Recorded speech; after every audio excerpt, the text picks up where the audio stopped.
Dihina gembel oleh seorang pria saat pemuda miskin ini mengamen.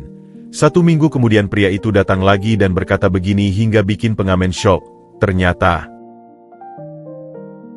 halo semuanya, selamat datang di channel Jejak Inspirasi. Semoga kalian dalam keadaan sehat dan bahagia ya. Sebelum masuk ke ceritanya jangan lupa absen kalian dari mana saja ya. Klik tombol subscribe agar tidak ketinggalan cerita menarik selanjutnya. Halo sahabat, apa kabar semuanya? Sebelum masuk ke ceritanya, jangan lupa nyalakan subtitle dan subscribe terlebih dahulu ya. Matahari sore mulai merangkak turun, melukis langit Jakarta dengan warna jingga dan ungu yang kesal. Di bawah bayangan gedung pencakar langit yang dingin, di trotoar sempit yang dipenuhi pedagang kaki lima dan pejalan kaki yang terburu-buru, duduklah Surya. Dia bukan sekadar pengamen. Bagi yang mau memperhatikan, dan hampir tidak ada yang melakukannya, ada sebuah keanggunan dalam caranya duduk bersila di atas selembar kardus bekas kemasan kulkas. Punggungnya tegak, tidak membungkuk lesu seperti kebanyakan pengamen lain. Di pangkuannya, tergeletak seruling bambu tua yang licin akibat puluhan tahun usapan jari. Benda itu adalah harta satu-satunya, warisan dari almarhum Mbah Dullah, penjaga kos tempatnya dulu numpang tinggal sebelum Mbah Dullah meninggal dan ia benar-benar tak punya tempat. Surya menutup matanya, menarik napas dalam. Dunia yang bising, deru mesin, klakson, celoteh manusia, langkah kaki, seolah ia meredam dengan kekuatan pikiran. Lalu, bibirnya menyentuh lubang seruling, dan jari-jarinya yang ramping namun berkapalan mulai menari. Bukan lagu pop dangdul yang biasa ia mainkan demi uang receh, melainkan gending kebo giro, sebuah gending Jawa klasik yang penuh dengan narasi kesedihan dan kerinduan. Mbah Dullah yang mengajarkannya. Katanya lagu ini cocok dengan jiwa Surya yang terpisah. Saat itu Surya tak paham. Sekarang, di tengah kesendiriannya di kota besar, setiap not seakan jadi keluh kesahnya sendiri. Alunan melodi yang lirih, meratap, dan rumit itu sebenarnya nyaris tenggelam dalam riuh kota. Tapi bagi beberapa orang yang kebetulan melintas dengan langkah kurang cepat, suara itu seperti jeda singkat yang aneh. Seorang wanita paruh baya berhenti sesaat, kerutan di dahinya sedikit mengendur sebelum ia kembali teringat pada tagihan dan terus berjalan. Seorang kurir mengerahkan motornya, melirik sekilas ke arah sumber suara dengan ekspresi datar. Di dalam saku celana jeansnya yang sudah tipis, tergeletak dua benda, beberapa lembar uang seribuan yang lecek, dan sebuah liontin perak berbentuk setengah hati. Liontin itu digantungkan pada tali kulit sederhana, warnanya sudah kusam, tapi ukiran sederhana di pinggirannya masih terbaca oleh jari-jari Surya setiap malam. Itu satu-satunya petunjuk fisik tentang asal-usulnya. Ditemukan bersama tubuhnya yang masih bayi, dibungkus kain batik lusuh, di depan pintu panti asuhan, Kasih Bunda, 20 tahun yang lalu. Nama, Surya, diberikan oleh Ibu Sri, pengurus panti, karena sinar matahari pagi menyinari wajahnya yang tenang saat ditemukan. Topi caping tua di depannya, hanya terisi 3 koin 500-an dan selembar uang 2000-an yang terlipat. Penghasilan hari ini sangat buruk. Perutnya sudah keroncongan sejak siang. Tapi ia tahan. Uang recehnya ia tabung dengan ketat dalam kaleng biskuit bekas yang disembunyikan di pojok tersembunyi teras kosong tempat ia sekarang tidur. Impiannya sederhana sekaligus mustahil. Cukup untuk membayar kursus keterampilan, atau mungkin modal kecil berjualan. Tapi yang lebih sering menghantuinya bukan soal uang, melainkan pertanyaan yang sama, setiap hari. Siapa aku? Dari mana asalku? Seorang pria muda dengan kemeja rapi, melemparkan koin 1000 ke dalam topi. Lagu sedih banget. Bro, bikin lagu galau biar dapat duit, katanya sambil tertawa kecil sebelum melengos. Surya hanya mengangguk halus, tak membuka mata. Ia tak bermain untuk mereka. Ia bermain untuk bertahan, dan untuk mengingat Mbah Dullah yang mengatakan musiknya punya roh. Dari balik jendela kafe bernuansa industrial di seberang jalan, seorang wanita dengan laptop terbuka mendengar seruling Surya. Ia mengangkat pandangannya, mencari-cari sumber suara. Matanya, yang lelah menatap layar, berbinar sebentar menemukan sesuatu yang nyata. Tapi kemudian pelayannya datang membawa pesanan, dan perhatiannya teralihkan. Surya memainkan bagian akhir gending dengan getaran napas yang panjang dan bergetar. Not terakhir menggantung di udara, lalu lenyap ditelan suara truk sampah yang lewat. Barulah ia membuka matanya. Dunia dengan segala kekasarannya kembali menyerbu. Ia melihat ke dalam topinya, menghitung dengan cepat. Cukup untuk membeli sebungkus nasi kucing dan air putih malam nanti. Nafas lega, tapi hampa. Dia merogoh saku, menyentuh liontin setengah hati itu. Seperti ritual, usapannya membawa pertanyaan yang sama. Apakah ada seseorang di luar sana yang memegang separuh hati yang lain? Tak jauh dari sana, di lantai 21 sebuah menara perkantoran, Aji Pratama baru saja menutup rapat yang menegangkan. Ia berdiri di balik kaca gedung, menatap pemandangan kota yang mulai dihiasi lampu-lampu. Wajahnya tegas, garis-garis kekuasaan dan kelelahan terukir jelas. Di balik kesuksesannya sebagai pengembang properti muda yang ditakuti, ada sebuah laci terkunci di rumahnya. Di dalamnya, tersimpan sebuah liontin perak setengah hati yang lain, dan foto bocah lelaki yang tersenyum ceria dengan liontin serupa di lehernya. Sebuah kenangan yang ia kubur dalam-dalam di balik kesibukan dan kesombongannya. Dua liontin yang terpisah, dua kehidupan yang bertolak belakang. Takdir mulai berbisik, dimulai dari sebuah melodi sedih di tengah debu kota, yang tanpa disadari Surya, adalah nyanyian penuh kerinduan untuk sebuah keluarga yang hilang. Malam akan segera tiba, membawa serta mimpi, keraguan, dan pertemuan yang tak terelakkan di keesokan hari. Keesokan harinya, udara Jakarta terasa lebih pengap. Surya memutuskan untuk mencoba peruntungan di lokasi yang berbeda, sebuah pertigaan dekat pusat perbelanjaan mewah. Di sini, mobil-mobil mengkilat lalu lalang, dan orang-orang berpakaian necis berjalan dengan tujuan pasti. Dia merasa seperti spesies alien, namun tekad untuk mengumpulkan uang lebih banyak mengalahkan rasa canggungnya. Ia mengambil posisi di bawah sebuah papan iklan elektronik yang memamerkan senyum sempurna seorang model.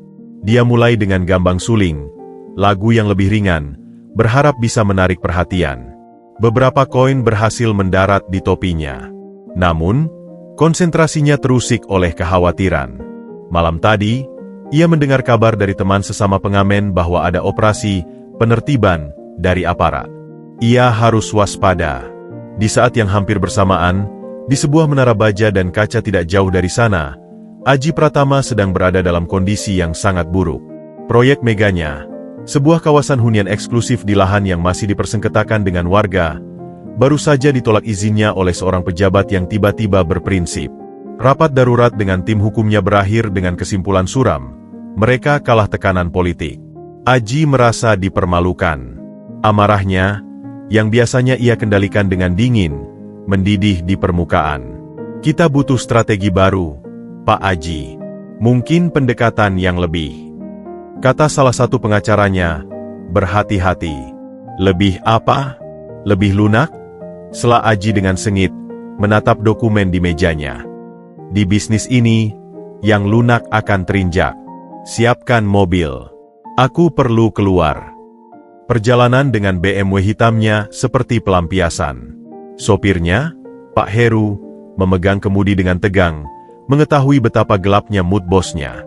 Aji menyetel musik keras-keras, jenis musik orkestra yang dramatis dan penuh konflik, seolah ingin mencocokkannya dengan gejolak di dadanya.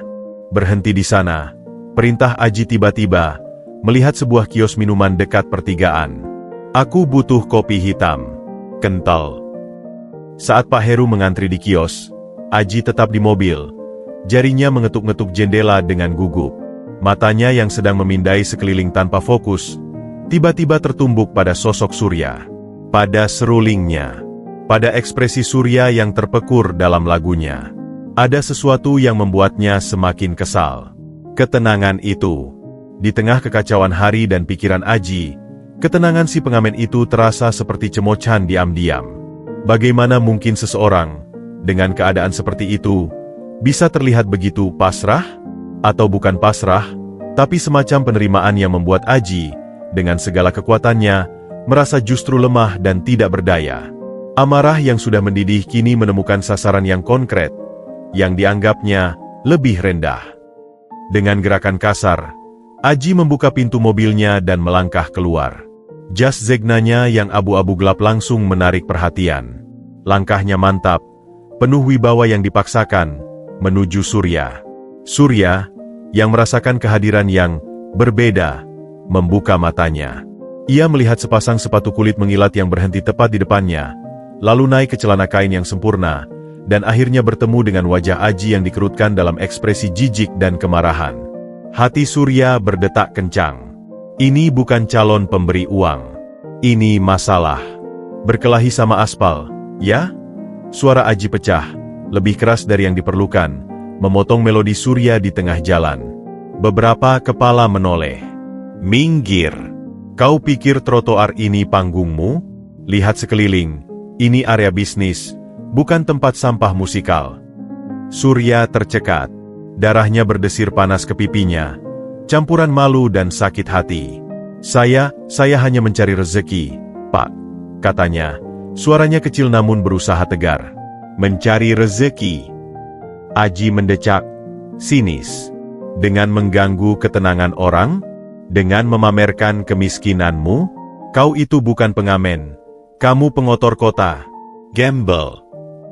Kata, gembel, itu dilemparkan dengan sempurna, dengan intonasi yang dirancang untuk merendahkan, untuk memastikan jurang di antara mereka terasa nyata.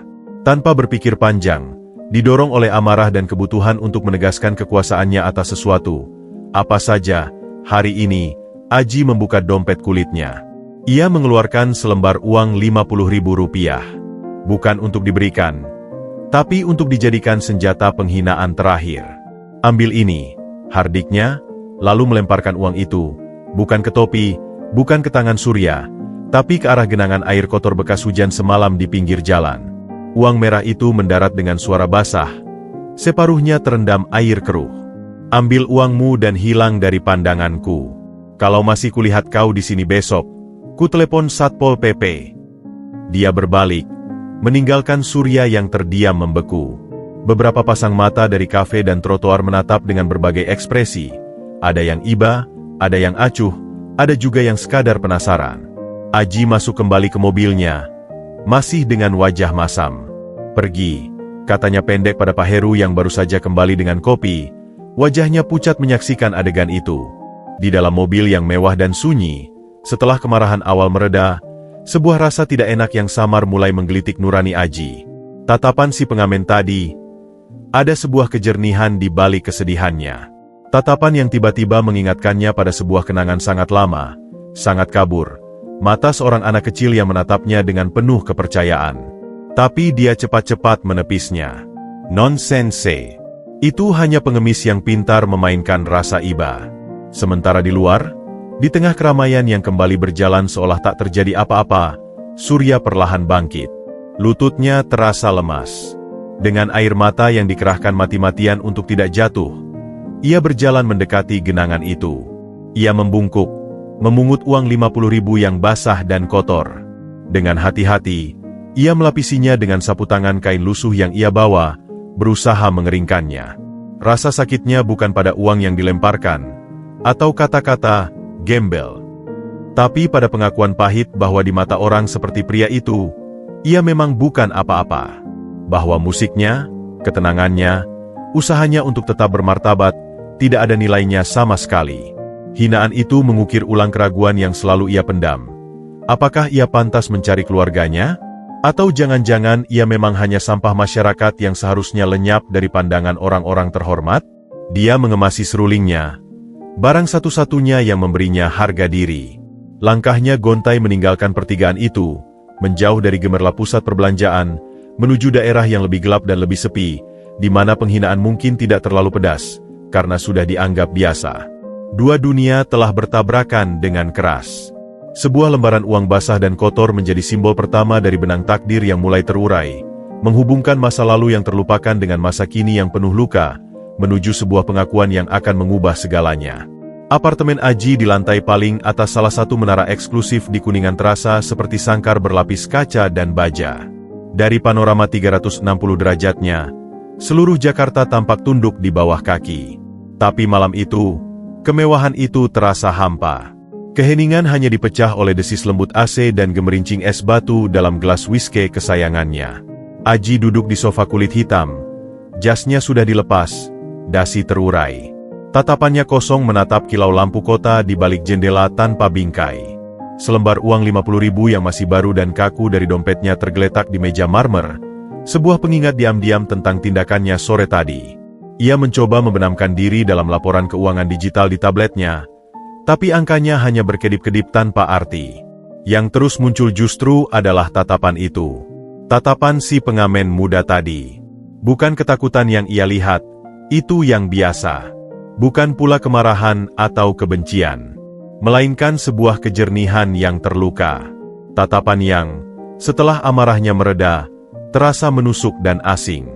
Ada kedalaman di sana yang tak seharusnya dimiliki oleh seorang gembel jalanan. Dia mengambil tegukan whisky, berharap cairan panas itu membakar kegelisahannya. Tapi malah sebaliknya, alkohol justru melonggarkan kendali atas memori yang ia kunci rapat-rapat. Kilasan, suara jeritan, bau asap menyengat, tangisan bayi yang melengking. Tangan kecil menggenggam erat jarinya. Kakak, jangan lepas. Kepanikan, asap hitam. Dia tersandung, genggamannya terlepas. Teriakan, Satria, yang parau dari mulutnya sendiri sebelum ia diseret keluar oleh seorang petugas pemadam. Lalu, kehampaan. Sepi. Sepotong liontin perak setengah hati yang tersisa di genggamannya. Tali kulitnya putus. Aji menggeleng keras, mencoba mengusir bayangan itu. Sudah 20 tahun. Ia sudah membangun tembok kokoh untuk melindungi dirinya dari kamar memori itu. Ia, Aji Pratama, pengusaha sukses, yatim piatu yang berhasil mengangkat diri dari panti asuhan, versi cerita yang ia sebarkan, tidak punya ikatan dengan masa lalu yang lemah dan menyedihkan itu. Adiknya, Satria, pasti sudah mati dalam kebakaran itu. Tubuhnya tak pernah ditemukan. Itu hal biasa dalam kebakaran hebat. Ia memilih untuk percaya demikian karena lebih mudah. Tapi kenapa tatapan pengamen itu mengusiknya? Apakah karena ketenangannya di tengah kekacauan? Satria dulu juga punya ketenangan aneh, bahkan saat menangis. Ataukah karena rahangnya, hidungnya, bentuk alisnya? Gila, geram Aji pada dirinya sendiri. Suaranya menggema di ruangan kosong. Kau mulai kehilangan akal karena satu proyek gagal. Membandingkan pengemis jalanan dengan Satria. Dia bangkit, berjalan mondar-mandir di karpet tebal.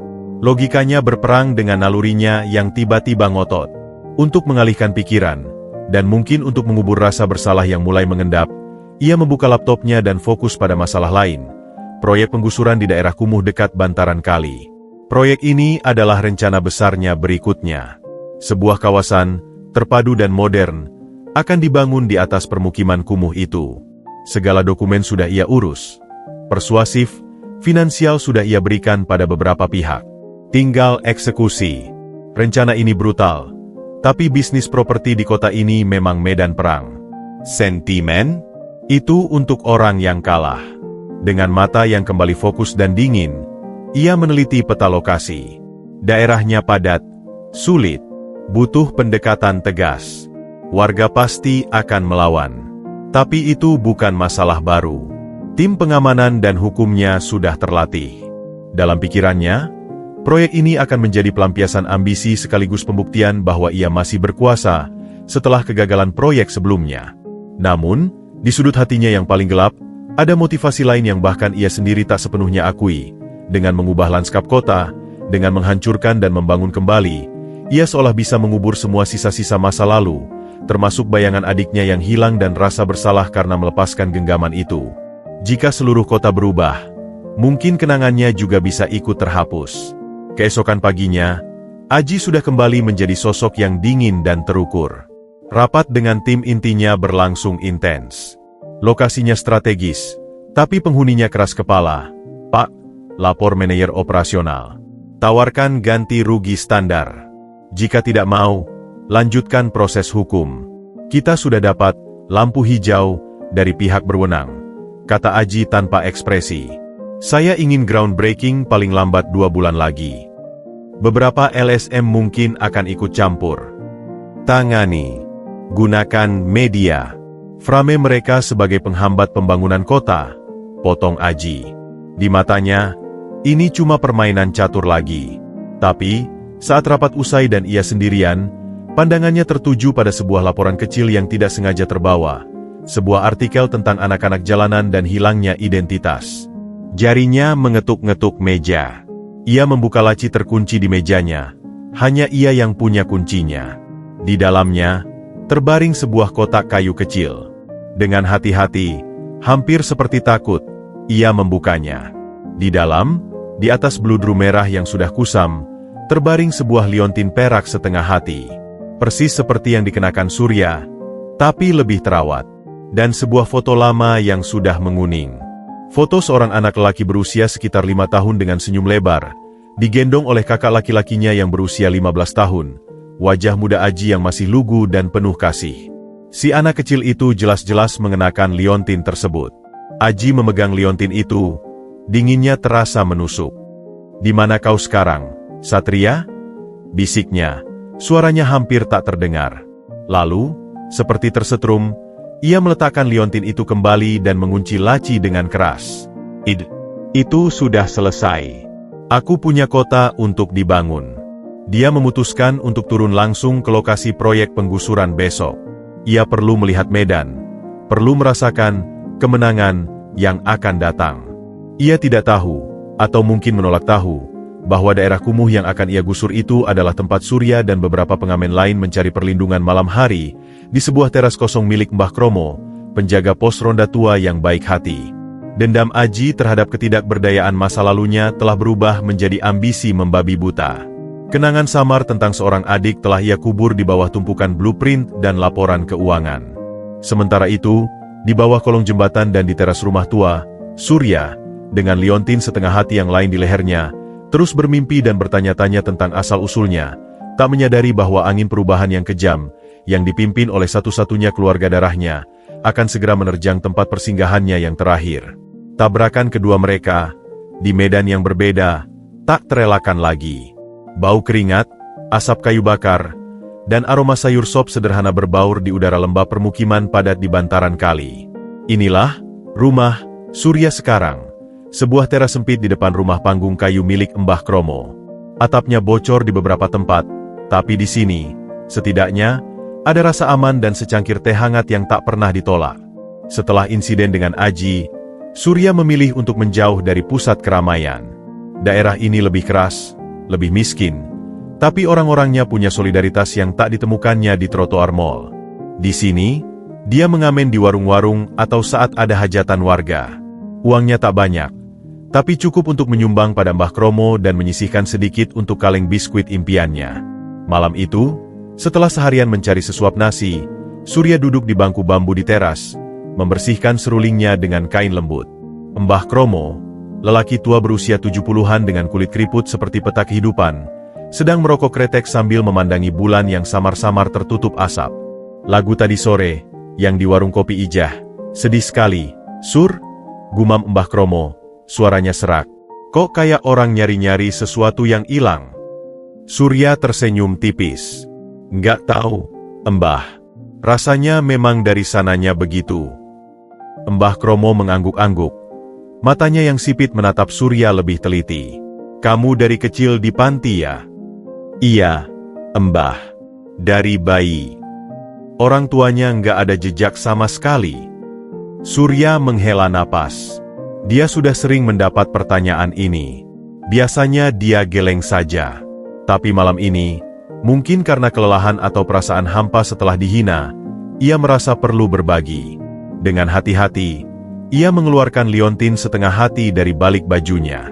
"Ini satu-satunya petunjuk, Mbah," kata Ibu Sri di panti. "Ini ada di tubuh saya waktu ditemukan."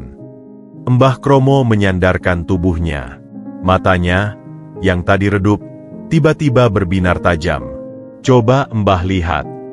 Dia mengambil liontin itu, mengamatinya di bawah cahaya lampu tempel 5 watt. Jari-jarinya yang kasar menyentuh ukiran sederhana di pinggirnya. Lama sekali Mbah Kromo diam. Wajahnya berubah, dari penasaran menjadi serius, lalu terkejut. "Masya Allah," bisiknya pelan. "Kenapa, Mbah?" tanya Surya. Jantungnya berdetak tak beraturan. "Liontin ini, Mbah pernah lihat. Dulu, waktu Mbah masih muda, kerja jadi tukang kebun di rumah besar di Menteng. Rumahnya orang kaya banget, keluarga besar. Namanya keluarga Pratama, kalau nggak salah. Surya mendadak terdiam. Napasnya tertahan. Anak bungsu keluarga itu, laki-laki, umurnya mungkin baru 3 atau 4 tahun. Setiap hari main di kebun. Dia selalu pakai liontin kayak gini. Persis. Setengah hati. Mbah pernah tanya, dikatain sama pengasuhnya, "Jangan banyak tanya, itu tanda buat anak bungsu keluarga ini."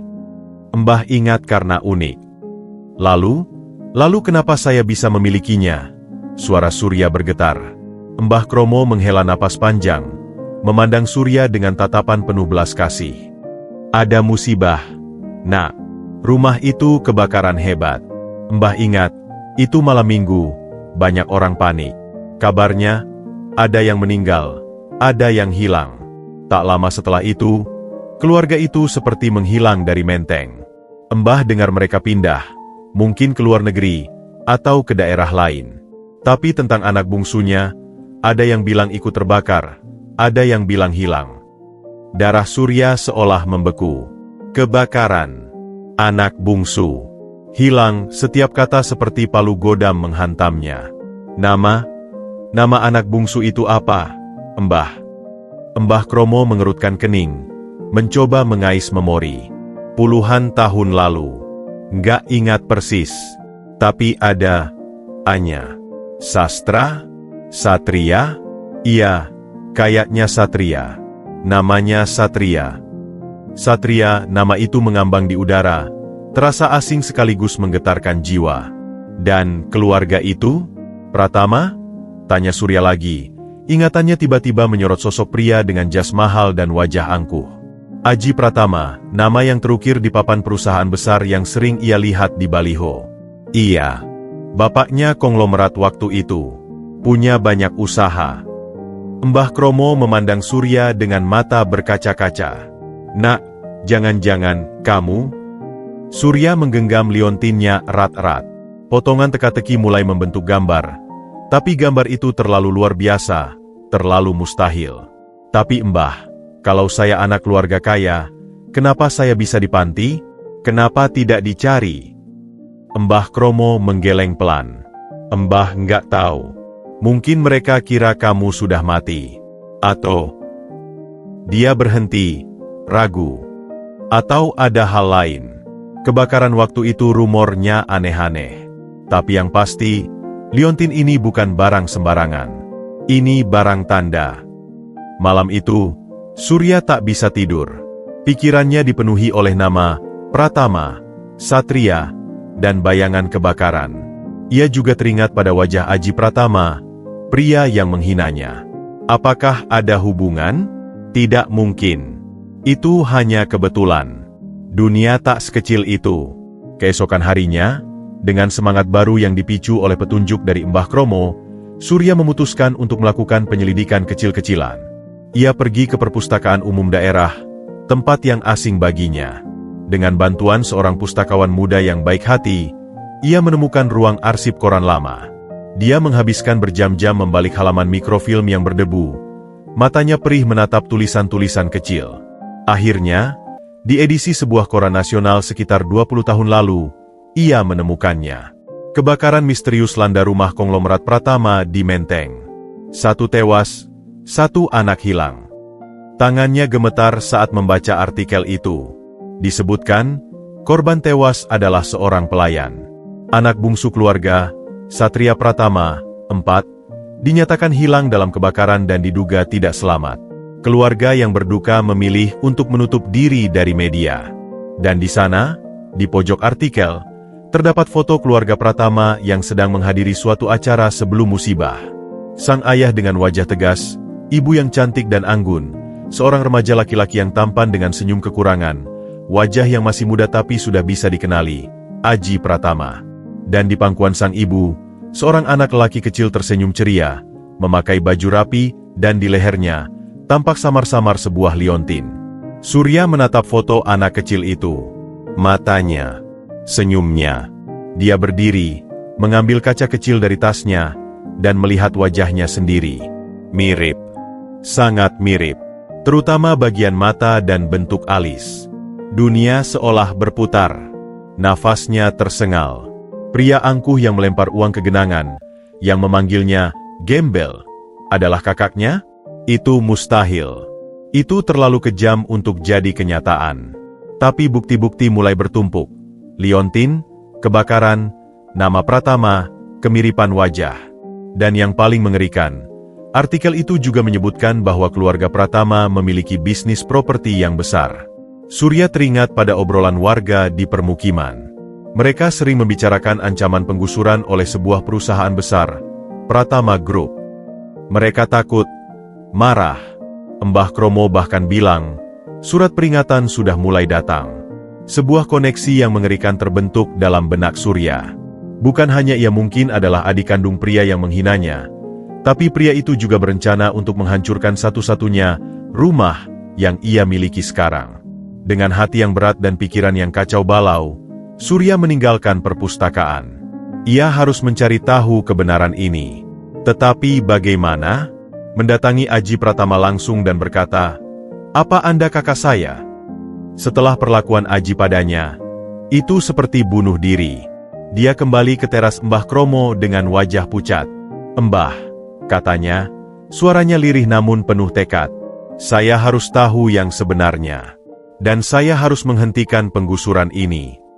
Mbah Kromo memandangnya, membaca gejolak di mata Surya. "Hati-hati, nak. Dunia orang kaya seperti itu, jauh lebih berbahaya daripada genangan air kotor." Surya mengangguk. Tapi tekadnya sudah bulat. Jejak di puing kenangan telah ia temukan. Sekarang, ia harus berani menghadapi api kebenaran yang mungkin akan membakarnya lebih hebat dari kobaran api 20 tahun lalu. Pertemuan berikutnya dengan Aji Pratama tidak akan lagi berupa tabrakan tak sengaja antara pengamen dan pengusaha, tapi sebuah konfrontasi yang disengaja antara dua saudara yang terpisah oleh waktu, kelas sosial, dan lautan luka yang dalam. Pagi itu, langit di atas permukiman bantaran kali berwarna kelabu, seolah mencerminkan suasana hati penghuninya. Sebuah spanduk besar dan baru terpampang di pintu masuk gang. Peringatan, pembongkaran bangunan liar. Segera kosongkan area. PT Pratama Jaya Property. Suasana tegang terasa di udara. Para ibu berkumpul di depan rumah-rumah kayu mereka. Wajah-wajah penuh kekhawatiran. Bapak-bapak merokok dengan gelisah, membicarakan rencana perlawanan. Di sini, tanah ini bukan sekadar tempat tinggal. Ini adalah sejarah, jerih payah, dan kenangan turun-temurun. Surya, dengan pengetahuan barunya yang memberatkan dada, membantu seorang ibu tua, Bu Menik, memindahkan beberapa kardus berisi barang-barang berharga ke bagian rumah yang lebih aman, seolah-olah ada yang bisa disebut aman dari mesin pembongkar. Tangannya bekerja, tetapi pikirannya melayang. Nama, Pratama, sekarang terasa seperti pisau yang menancap di jantungnya setiap kali disebut. "Terima kasih, nak," ucap Bu Menik dengan suara gemetar. "Mereka bilang besok sudah mau mulai ukur-ukur lagi. Katanya kalau nggak mau terima ganti rugi, bakal digusur paksa. Kita harus tetap di sini, Bu. Ini rumah kita," kata Surya, mencoba meyakinkan dirinya sendiri juga. Tiba-tiba, suara mesin mendekat. Beberapa mobil SUV hitam dan sebuah mobil sedan mewah, BMW yang sudah dikenali Surya, berhenti di ujung jalan sempit. Para preman bayaran berseragam kaos hitam dan celana kargo turun terlebih dahulu, membuat formasi longgar. Kemudian, dari BMW itu, keluarlah Aji Pratama. Dia tampak berbeda dari pertemuan pertama. Masih dengan setelan jas yang sempurna, tapi ekspresinya kali ini lebih terkendali, lebih seperti seorang jenderal yang menginspeksi medan perang. Di belakangnya, ada beberapa orang dengan pakaian dinas dan papan gambar. Warga berkerumun, suara gemuruh ketidakpuasan mulai terdengar. Surya, dari kejauhan, merasa darahnya mendidih dan membeku secara bersamaan. Melihat Aji di sini, di tempat ia mencari perlindungan, terasa seperti pengkhianatan terbesar, bahkan sebelum ia memastikan hubungan darah mereka. Aji berjalan dengan langkah percaya diri, mata profesionalnya memindai setiap bangunan, setiap sudut. Dia tidak melihat orang-orangnya, dia melihat angka, potensi, hambatan. Seorang manajer proyeknya berbicara keras, "Perhatikan baik-baik. Bangunan di sepanjang bantaran ini prioritas pertama untuk dibongkar. Resiko banjir besar. Saat mereka melewati rumah Mbah Kromo, mata Aji tertuju pada tumpukan barang-barang di teras dan Surya yang sedang berdiri di sana, melindungi Bu Menik di belakangnya. Ada kejutan sekilas di wajah Aji. Pengamen itu? Dia tinggal di sini?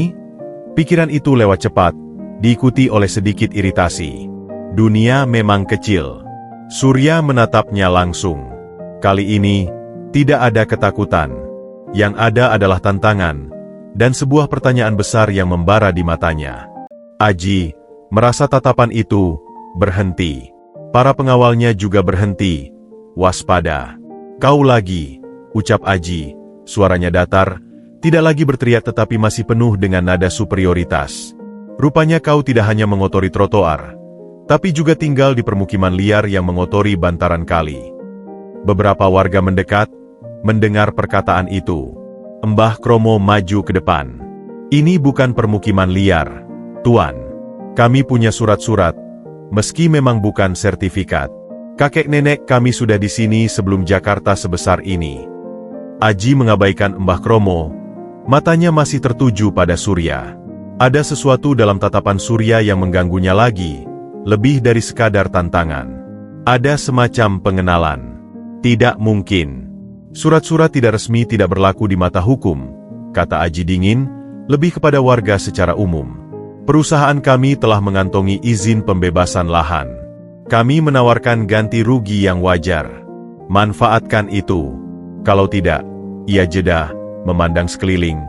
Kalian akan menghadapi konsekuensi hukum dan kehilangan segalanya tanpa kompensasi. Ganti rugi wajar? Uang sebesar itu tidak akan cukup untuk beli kamar mandi di apartemen Tuan, teriak seorang pemuda dari kerumunan. Aji tak tergoyahkan. Itu bukan masalah kami. Ini adalah pembangunan untuk kemajuan kota. Kalian menghalangi kemajuan. Saat itulah Surya, dipenuhi oleh gelombang emosi yang tak tertahankan, kemarahan atas penghinaan sebelumnya, rasa sakit atas kemungkinan pengkhianatan keluarga, dan keberanian untuk melindungi rumahnya yang baru, melangkah maju. Para pengawal Aji langsung siaga.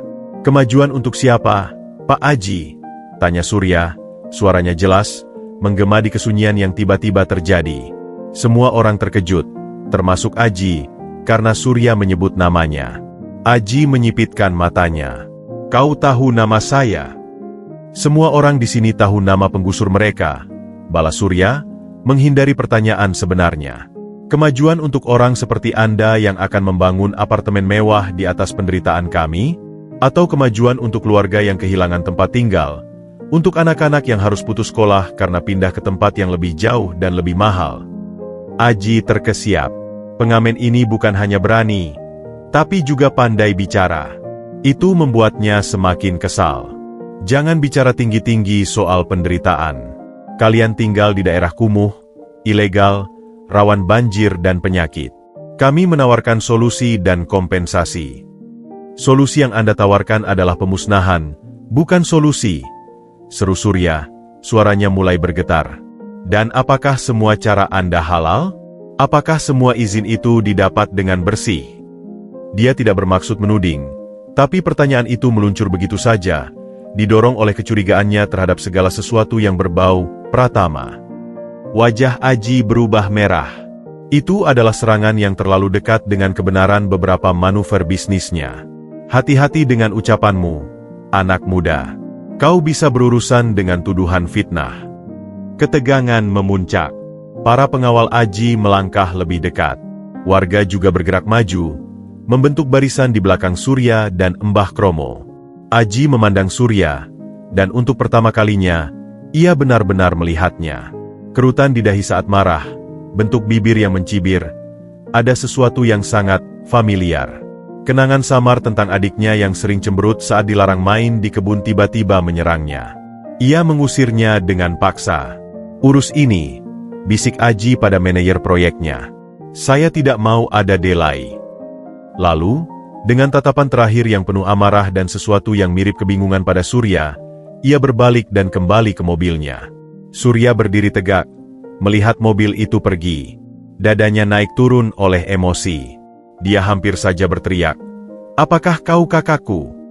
Tapi kata-kata itu tertahan di tenggorokan. Di tengah ketegangan ini, di depan semua warga yang bergantung padanya, pengakuan semacam itu bisa menjadi senjata makan tuan.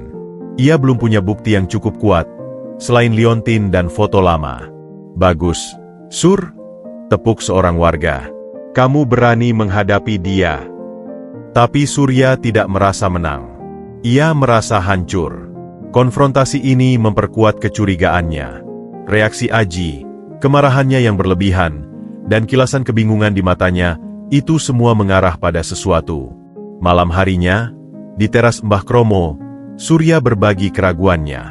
Mbah, saya lihat di foto koran itu, Aji Pratama itu adalah kakak dari anak yang hilang, Satria. Mbah Kromo mengangguk pelan. Dan kau pikir kau itu Satria? Saya tidak tahu.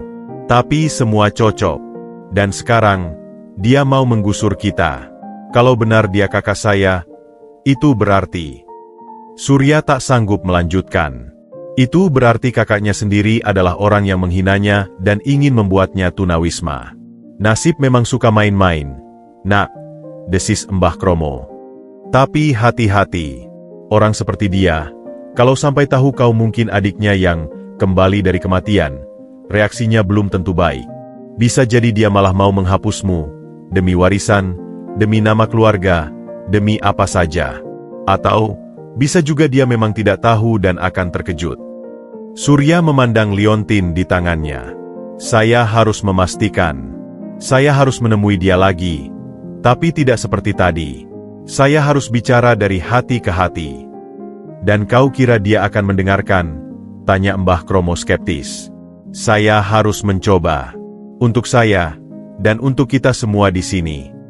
Surya mengambil napas dalam. Saya akan pergi ke kantornya besok. Bisnis Aji telah menabrak nuraninya. Nurani yang sudah lama ia kubur. Dan nurani Surya, yang dibentuk oleh kehidupan keras sebagai pengamen, kini harus berhadapan dengan kebenaran pahit yang mungkin akan mengubah segalanya. Pertempuran untuk rumah telah berubah menjadi pertempuran untuk identitas dan keluarga, dan Surya siap melangkah ke garis depan dengan serulingnya sebagai satu-satunya senjata dan kebenaran sebagai perisainya. Keputusan untuk menemui Aji di kantornya seperti bara api di dada Surya, membara, namun berisiko membakar habis segalanya. Sebelum mengambil langkah nekat itu, ia memutuskan untuk mengumpulkan lebih banyak bukti. Bekal informasi dari Mbah Kromo dan kliping koran itu terlalu rapuh untuk dihadapkan pada seorang Aji Pratama. Pagi itu, dengan sisa uang yang ia sisihkan dari jatah makannya, Surya naik angkot menuju Arsip Nasional. Tempatnya megah dan ber-AC, membuatnya merasa sangat kecil dan tidak pantas. Pegawai di meja informasi, seorang wanita parubaya bernama Ibu Ani, awalnya melihatnya dengan curiga. Tapi tatapan tulus dan kepolosannya membuat hati Ibu Ani luluh. Kamu cari dokumen lama tentang keluarga? Untuk apa? Tanya Ibu Ani. Untuk penelitian pribadi, Bu. Saya sedang mencari tahu asal-usul saya, jawab Surya jujur. Kerapuhan dalam suaranya membuat Ibu Ani terdiam sejenak. Keluarga siapa? Pratama, Bu. Yang dulu tinggal di Menteng. Sekitar 20 tahun lalu. Ibu Ani mengangguk pelan. Kebakaran itu ya? Itu cukup terkenal dulu. Tunggu sebentar. Dia menghilang ke ruang dalam, dan kembali dengan sebuah folder kertas coklat yang sudah lusuh. Ini koleksi clipping pers tentang mereka. Ada juga beberapa dokumen publik seperti akta tanah lama rumah itu sebelum dijual. Tapi hati-hati, jangan sampai rusak. Surya menerimanya dengan tangan gemetar. Di sebuah meja sunyi di sudut, ia membuka folder itu. Tak hanya satu, tapi beberapa artikel dari berbagai surat kabar melukiskan tragedi yang lebih kompleks. Ada yang menyebutkan penyelidikan polisi yang tidak pernah tuntas, spekulasi tentang percikan listrik, hingga sabotase bisnis. Tapi yang membuat jantung Surya berhenti berdetak adalah sebuah artikel investigatif kecil dari sebuah majalah hukum. Misteri hilangnya ahli waris. Konflik internal keluarga Pratama pasca tragedi. Artikel itu, meski penuh dengan kalimat, diduga, dan konon, menyuguhkan narasi yang gelap. Disebutkan bahwa setelah kebakaran, terjadi perebutan pengasuhan antara keluarga besar. Ada yang mengatakan anak yang hilang, Satria, sebenarnya memiliki saham perwalian atas sejumlah properti dari almarhum neneknya. Dengan hilangnya Satria, dan dianggap meninggal, hak warisnya akan berpindah. Artikel itu secara halus menanyakan, siapa yang paling diuntungkan? Surya membaca ulang paragraf itu berulang kali. Udara dingin ruang arsip tiba-tiba terasa menusuk tulang. Konflik internal. Perebutan waris. Apakah kehilangannya bukan sekadar kecelakaan? Apakah ada yang sengaja? Dia menggeleng keras. Ia tak boleh berpikir sejauh itu. Mungkin itu hanya gosip. Tapi benih keraguan telah tertanam. Dokumen lain yang menarik perhatiannya adalah salinan akta jual beli rumah di Menteng itu, setahun setelah kebakaran. Dibeli oleh sebuah perusahaan Singapura dengan harga sangat rendah. Dan di bagian kuasa penjual, tercantum nama Aji Pratama, yang saat itu masih di bawah umur tetapi sudah bertindak atas nama keluarga atas persetujuan pengadilan.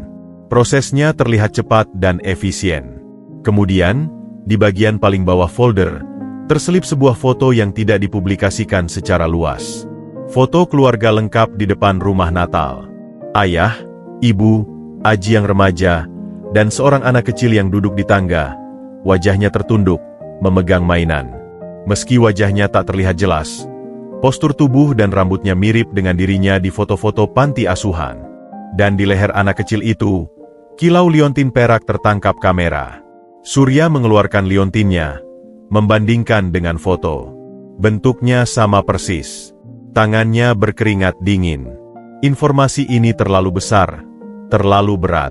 Dia tak hanya mungkin adalah Satria Pratama, anak yang hilang. Tapi kehilangannya mungkin terkait dengan drama keluarga yang kotor.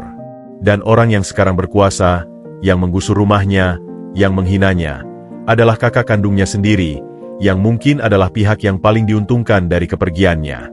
Dengan kepala pusing, Surya berterima kasih kepada Ibu Ani dan pergi. Ia berjalan tanpa arah, memproses semuanya.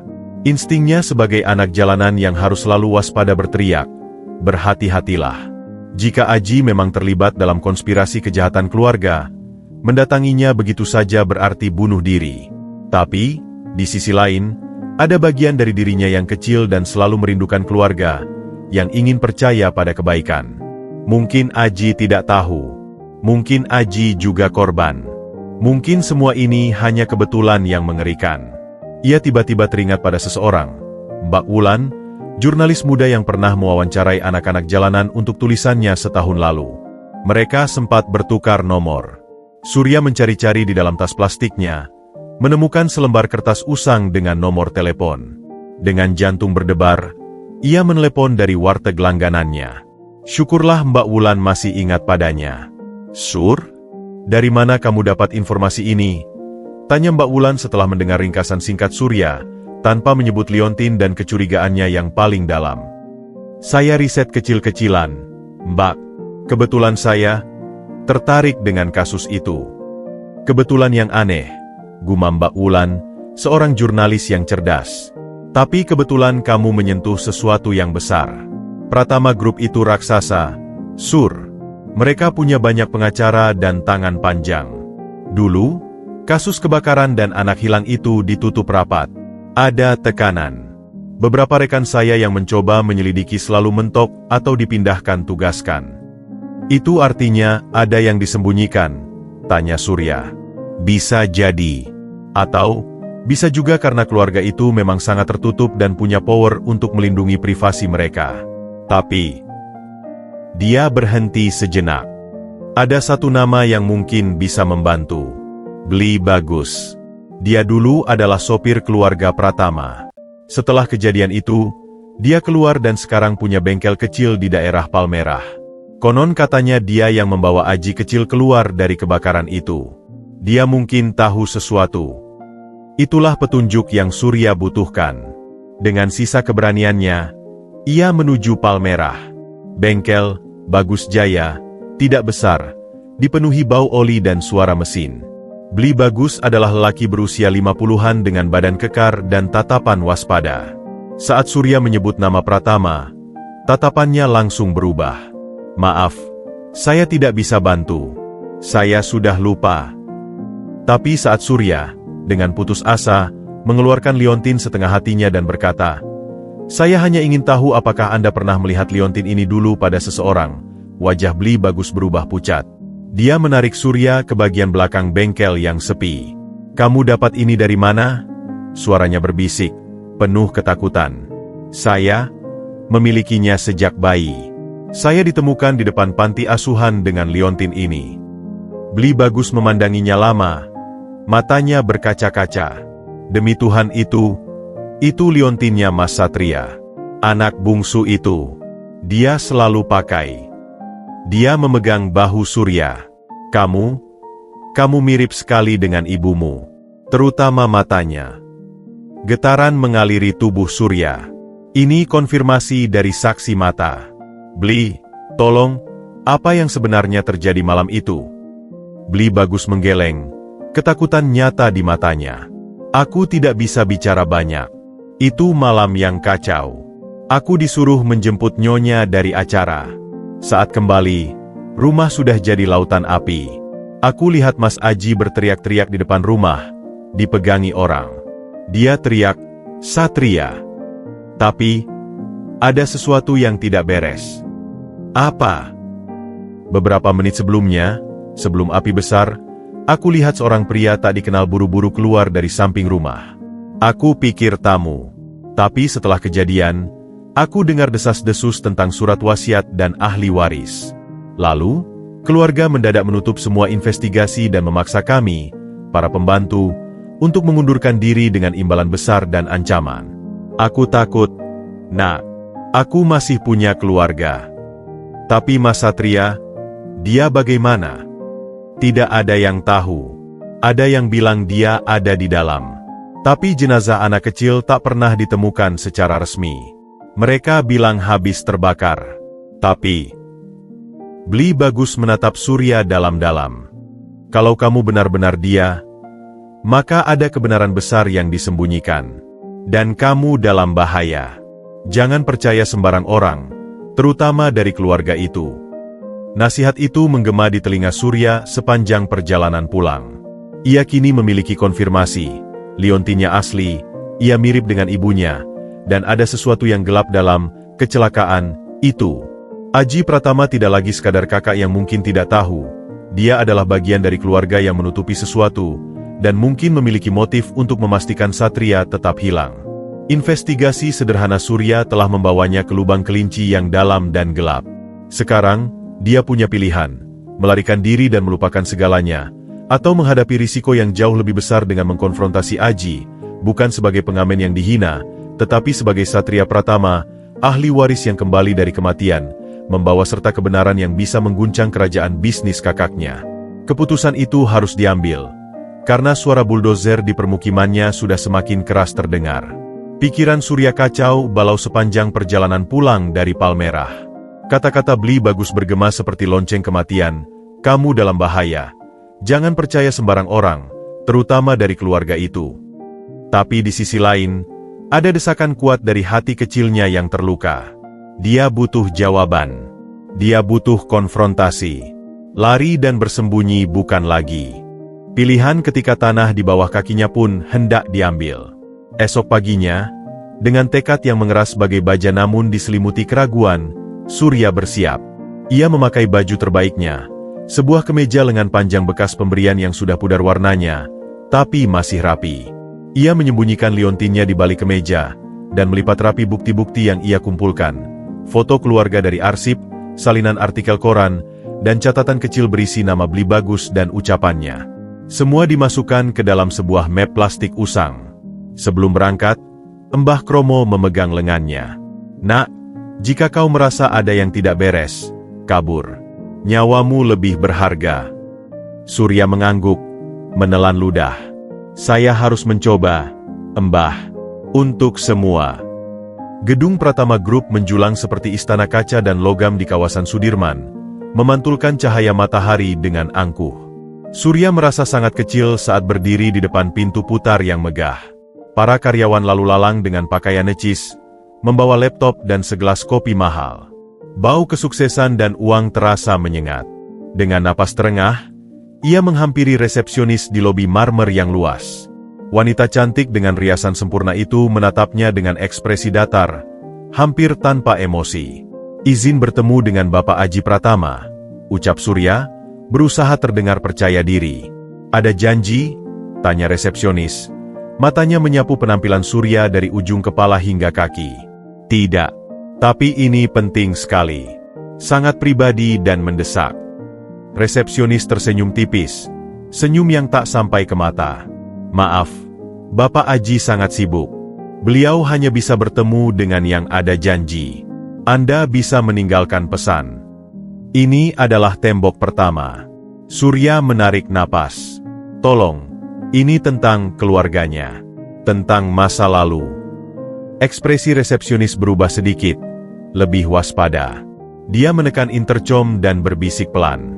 Beberapa saat kemudian, 2 orang satpam berbadan tegap mendekat. "Silakan meninggalkan gedung ini, Pak," kata satpam yang lebih tua. Nada suaranya tidak bisa ditawar. Surya merasakan panas di pipinya. Penolakan ini mengingatkannya pada penghinaan di trotoar. Tapi kali ini, dia tidak akan mundur. Dengan suara lebih keras, terdengar oleh beberapa orang di lobi, ia berseru, "Katakan pada Aji Pratama bahwa Surya di sini. Aku ingin bicara tentang Satria. Tentang kebakaran itu." Nama, Satria, dan kebakaran, seperti mantra. Resepsionis menjadi pucat. Kegaduhan kecil terjadi. Beberapa kepala menoleh. Satpam itu kini memegang lengannya dengan erat, mulai menariknya keluar. "Lepaskan," teriak Surya, bergumul. "Aku ada bukti. Aku tahu tentang Liontin setengah hati." Tiba-tiba, suara dari intercom di meja resepsionis berbunyi, tajam dan jelas di tengah keheningan yang tiba-tiba terjadi. Suara Aji, dingin dan berwibawa. "Bawa dia ke ruang saya. Sekarang." Para satpam terkejut, lalu dengan kasar membimbing Surya menuju lift eksklusif. Perjalanan ke lantai paling atas terasa seperti naik ke tiang gantungan. Di dalam lift berlapis kaca, Surya bisa melihat kota semakin kecil di bawahnya, dan hatinya berdegup kencang. Ruang kerja Aji adalah sebuah aula ketakutan. Dinding kaca dari lantai ke langit-langit, furnitur minimalis dan mahal, seni kontemporer yang tak dipahami Surya menghiasi dinding. Aji berdiri di belakang mejanya yang besar, membelakangi mereka, menatap pemandangan kota. Dia tak langsung menoleh. Satpam mendorong Surya masuk, lalu mundur keluar, menutup pintu kayu solid dengan senyap. Keheningan. Hanya suara AC yang mendesis. Lama sekali Aji diam. Kemudian, dengan gerakan lambat, ia berbalik. Wajahnya seperti topeng batu, dingin, tak terbaca, tapi mata hitamnya menyala dengan intensitas yang mengerikan.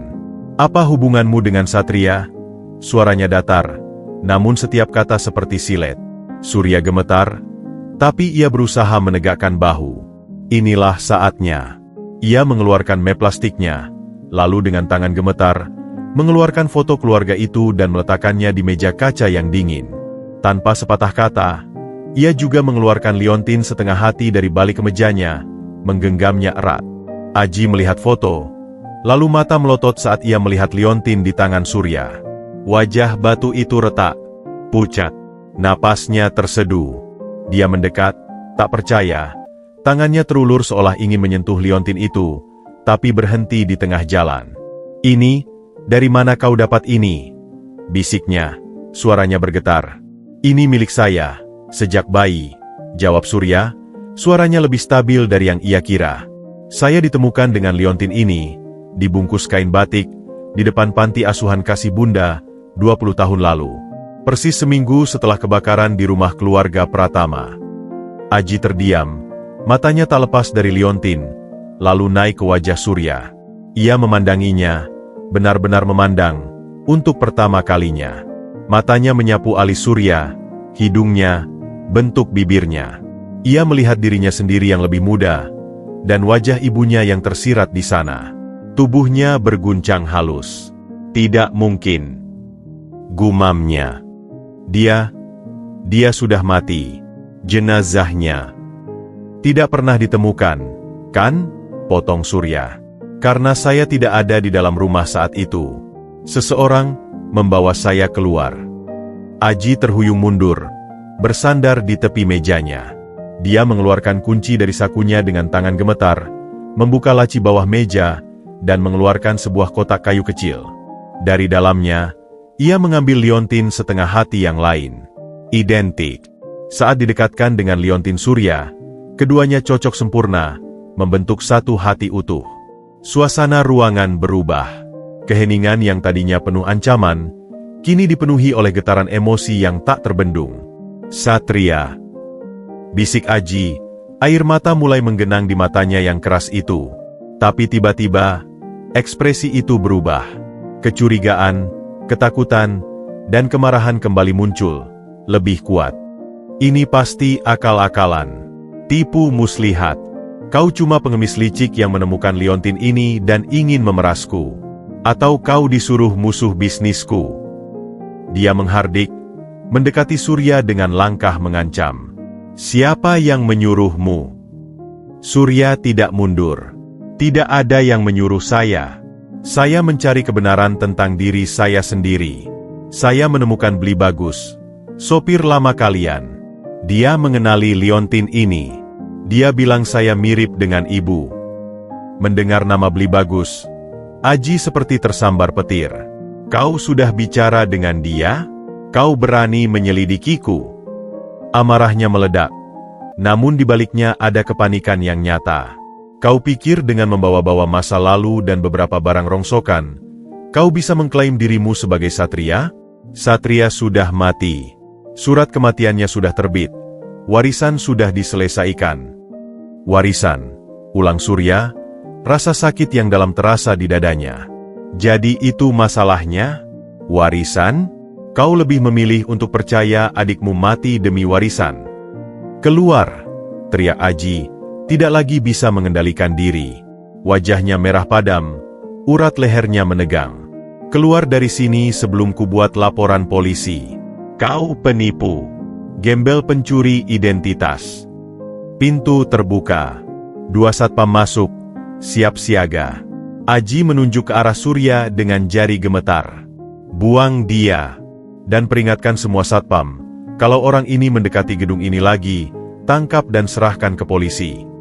Surya tak sempat berkata-kata lagi. Tangannya diremas kuat, map plastiknya jatuh berceceran.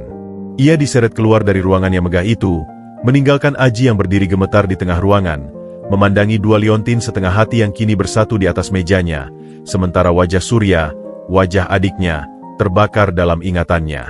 Di lift turun, air mata akhirnya meledak dari mata Surya. Bukan karena diperlakukan kasar, tapi karena pengakuan pahit. Kakaknya memilih untuk menolaknya. Memilih untuk memanggilnya penipu. Memilih warisan di atas darah dagingnya sendiri. Konfrontasi pertama ini berakhir dengan kegagalan total dan luka yang lebih dalam. Tapi di balik amukan Aji, Surya melihat sesuatu, ketakutan. Ketakutan yang besar. Dan di mana ada ketakutan, di situ ada kebenaran yang berusaha disembunyikan. Pertempuran belum berakhir. Ini baru babak pertama. Sekarang, Surya tahu, ia tidak hanya berjuang untuk rumahnya, tapi untuk pengakuan atas keberadaannya sendiri. Dan musuhnya ternyata adalah orang yang seharusnya melindunginya. Sunyi yang pecah di ruang kerja Aji setelah Surya diseret keluar terasa begitu pekat, seperti sesaat sebelum badai. 2 liontin perak itu terbaring di atas meja kaca, menyatu sempurna, memantulkan cahaya lampu sorot dengan dingin. Aji Pratama berdiri membelakangi mereka. Kedua tangannya menekan pinggir meja hingga buku-buku jarinya memutih. Napasnya masih tersengal, dadanya naik turun tak beraturan, tapi kini bukan lagi amarah murni yang menguasainya. Itu adalah teror. Teror yang dalam, purba, yang berasal dari lubuk jiwa yang selama 20 tahun ia kubur di bawah pencapaian, uang, dan kekuasaan. Teror bahwa hantu yang paling ia takuti, kebenaran tentang malam itu, telah bangkit dan mengetuk pintunya dengan wajah seorang pengamen. Satria, nama itu, yang selama ini hanya bisikan dalam mimpi buruk, kini terucap dari mulut orang asing. Dan bukan hanya nama. Bukti-bukti itu, liontin itu, wajah itu, mirip, terlalu mirip. Di sudut hati Aji yang paling gelap, sebuah pengakuan liar berteriak, "Itu dia. Itu adikmu." Tapi naluri bertahannya, yang telah menyelamatkannya dari kehancuran pasca kebakaran, lebih kuat. Dunia yang telah ia bangun terlalu rapuh untuk menerima kebenaran ini. Semuanya, kerajaan bisnisnya, reputasinya, bahkan identitasnya sebagai seorang yatim piatu yang self-made, terancam runtuh. Dengan gerakan tiba-tiba, ia menyapu kedua liontin itu ke dalam genggamannya. Logam itu terasa menusuk di telapak tangan. Ia berjalan mondar-mandir, pikiran berputar kencang mencari penjelasan rasional. Tipuan itu pasti sebuah konspirasi yang dirancang cermat. Mungkin oleh pesaing bisnis yang ingin menjatuhkannya di tengah proyek penggusuran sensitif ini. Atau oleh kerabat jauh yang masih mendendam atas pembagian warisan dulu. Mereka menemukan seorang pengamen yang kebetulan mirip, memberinya liontin palsu, tapi ini asli, kata hatinya menjerit, dan menyusun cerita. Ya, itu pasti. Tapi Beli Bagus. Pengamen itu menyebut nama Beli Bagus. Satu-satunya saksi yang bisa menguatkan cerita, dan yang selama ini diam karena uang dan ancaman. Jika dia sudah berbicara, maka kebocoran bisa terjadi di mana-mana. Aji menelepon dengan cepat. "Roni," ujarnya pada kepala keamanannya, suara berusaha tenang namun masih terdengar kasar. "Anak muda tadi, Surya. Lacak dia. Ketahui di mana dia tinggal, dengan siapa dia bergaul, dan siapa yang mungkin membayarnya. Lakukan dengan diam-diam. Dan cari seorang mantan sopir bernama Bagus di Palmerah. Bawa dia ke sini. Sekarang." Setelah menutup telepon, ia menatap liontin di tangannya. Ingatannya melayang pada malam mengerikan itu. Asap, jeritan. Tangannya yang kecil memegang erat tangan adiknya. Lalu, terlepas. Bukan karena tersandung, seperti yang selalu ia katakan pada dirinya sendiri. Tapi karena seorang pria dengan kekuatan besar menariknya pergi dari sisinya, sementara tangan lain menyambar satria kecil dari belakang. Ia ingat wajah samar-samar pria itu sebelum ia pingsan, bukan wajah petugas pemadam. Dan teriakan satria yang teredam, "Kakak!" Selama bertahun-tahun, ia mendorong memori itu ke alam bawah sadar. Lebih mudah untuk percaya bahwa ia telah gagal, bahwa satria terbakar, daripada menghadapi kemungkinan bahwa adiknya diculik dan ia dipisahkan dengan sengaja. Dan sekarang, jika pengamen itu benar-benar satria, itu berarti ia telah hidup dalam penderitaan, sementara Aji menikmati warisan mereka berdua. Itu berarti semua kesuksesannya dibangun di atas penderitaan adiknya. Tidak. Aji menggeleng keras. Ia tidak bisa menerimanya. Tidak sekarang. Tidak saat proyek besar sedang di ujung tanduk dan reputasinya sebagai pengusaha tak kenal ampun sedang dipertaruhkan. Beberapa jam kemudian, Roni melapor. Dia tinggal di permukiman liar di bantaran kali, bos. Yang rencana kita gusur. Tinggal dengan seorang tua bernama Kromo. Tidak ada tanda-tanda dia dibacking orang penting. Hidupnya sangat sederhana, bahkan miskin. Laporan itu justru membuat Aji semakin gelisah. Jika ini tipuan, mengapa pelakunya seorang yang begitu tidak berdaya? Mengapa tidak menuntut uang langsung? Dan Bagus menghilang, bos. Bengkelnya tutup. Tetangga bilang dia pergi mendadak. Bilang ada urusan keluarga di kampung. Melesat. Saksi kuncinya melesat. Itu bukan kebetulan. Entah karena takut, atau karena diperingatkan. Situasi semakin berbau konspirasi, atau kebenaran yang berusaha disembunyikan. Keesokan harinya, Aji memutuskan untuk mempercepat proyek penggusuran. Amarah dan ketakutannya ia salurkan menjadi tindakan yang lebih agresif. Ia akan menghancurkan tempat tinggal si pengamen itu. Hapus semua akar yang mungkin menghubungkannya dengan masa lalu. Jika tanah itu sudah jadi tanah kosong, mungkin hantunya juga ikut lenyap. Timnya dikerahkan. Surat peringatan akhir disebar. Pengawalan satpam dan preman bayaran diperbanyak. Aji sendiri memantau dari kejauhan, di dalam mobilnya, ketika mesin-mesin berat mulai berdatangan di pinggir permukiman. Dari balik kaca mobil, ia melihat Surya. Pemuda itu kini tampak berbeda di matanya. Bukan lagi sekadar pengamen yang menjengkelkan, tapi sebuah ancaman eksistensial. Surya aktif memobilisasi warga, membantu orang tua, berbicara dengan lantang. Ada cahaya kepemimpinan dalam dirinya, Sebuah keteguhan yang tidak ia miliki dulu saat dihina di trotoar. Dalam hati Aji, perang antara darah dan akal, antara kebenaran dan kelangsungan hidup, berkecamuk dengan sengit. Jika dia benar Satria, dia adalah satu-satunya keluarga yang kau miliki. Jika dia benar Satria, maka kau telah mewarisi segalanya yang seharusnya menjadi miliknya juga. Jika dia benar Satria, maka kau harus membatalkan semua ini, mengakuinya, membagi warisan. Tapi bagaimana dengan segala yang telah kau bangun? Bagaimana dengan dirimu yang sekarang? Ego Aji menjawab dengan keras. Aku adalah Aji Pratama, pengusaha sukses. Bukan anak kecil yang ketakutan yang kehilangan adiknya. Aku tidak membutuhkan dia. Aku tidak membutuhkan masa lalu.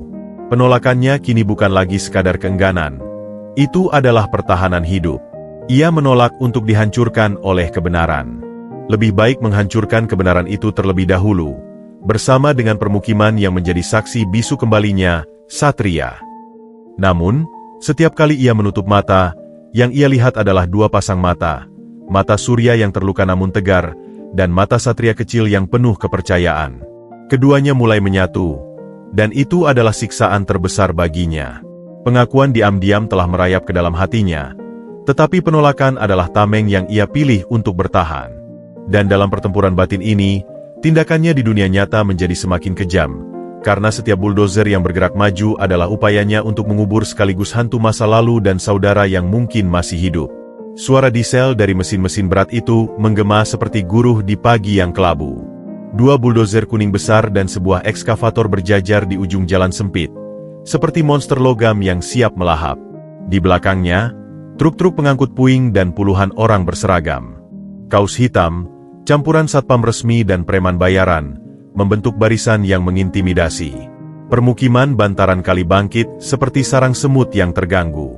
Warga berhamburan keluar, wanita-wanita menggendong anak kecil, para lelaki memegang apa saja yang bisa jadi senjata. Kayu, linggis, bahkan hanya kemarahan yang tertahan lama. Surya berada di garis terdepan, berdiri di depan rumah panggung Mbah Kromo yang sudah rapuh. Jantungnya berdegup kencang, bukan hanya karena ancaman penggusuran, tetapi karena beban pengetahuan yang kini ia pikul. Pria di balik mesin-mesin itu mungkin adalah darah dagingnya sendiri. Dan darah dagingnya itu memilih untuk menghancurkannya. Mbah Kromo berdiri di sampingnya. Tongkat kayunya ditancapkan ke tanah lumpur. Mereka tidak akan lewat selama nafas ini masih ada di tubuh Mbah. Geramnya, tapi suaranya terdengar tua dan renta di tengah deru mesin. Dari barisan preman, majulah seorang laki-laki berbadan kekar dengan kumis tebal, manajer lapangan Aji, Joni. Waktu kalian habis. Ini peringatan terakhir. Minggir, atau kami lanjut paksa. Surat ganti rugi tidak adil. Kami tidak mau. Teriak seorang bapak dari kerumunan. Urusan kalian dengan kantor. Sekarang, minggir. Joni memberi isyarat. Mesin buldozer pertama mengaum, mulai bergerak perlahan ke depan, menghancurkan pagar bambu pertama dengan mudah seperti tusuk gigi. Itulah pemicunya. Teriakan marah meledak.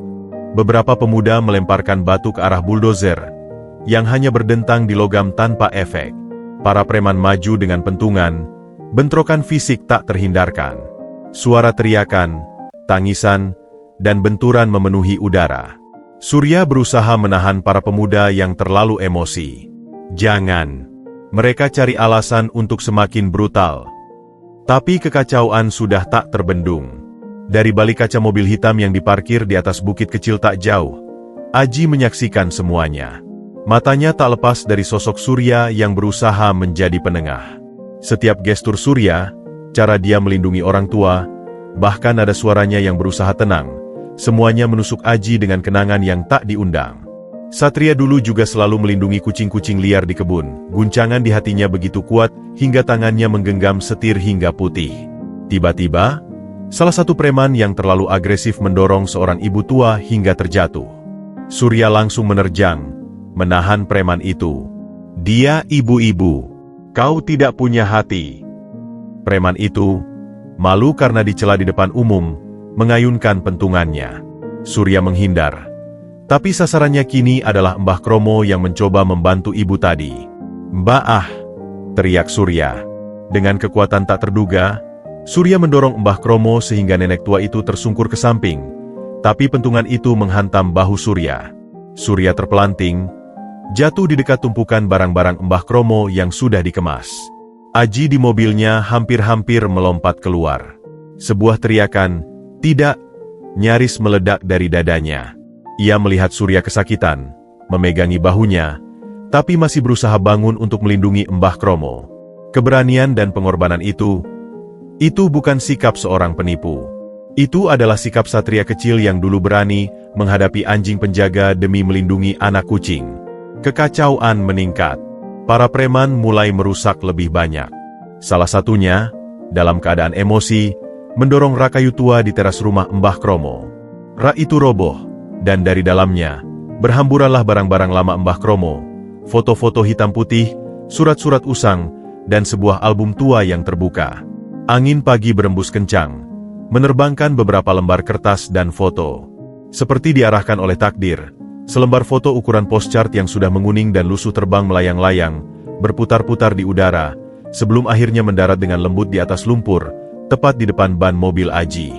Aji, yang masih terpaku pada keributan, matanya tertarik pada benda itu. Sesuatu di foto itu menarik perhatiannya.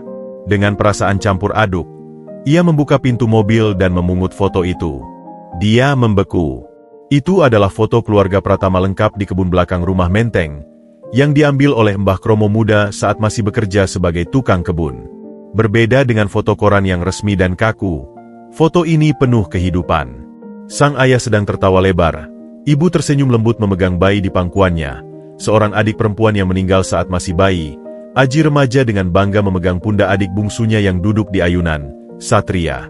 Dan Satria kecil itu, dengan senyum yang menyipitkan mata, jelas-jelas menunjukkan liontin setengah hati di lehernya. Tapi yang lebih menghancurkan bagi Aji adalah wajah Satria di foto itu. Mata yang berbinar, bentuk alis, senyum yang asimetris sedikit ke kiri. Itu adalah wajah yang baru saja ia lihat berteriak kesakitan. Itu adalah wajah Surya. Hampir sempurna, hanya dihaluskan oleh waktu dan penderitaan. Dunia seolah berhenti berputar. Semua suara bentrokan, teriakan, deru mesin, lenyap.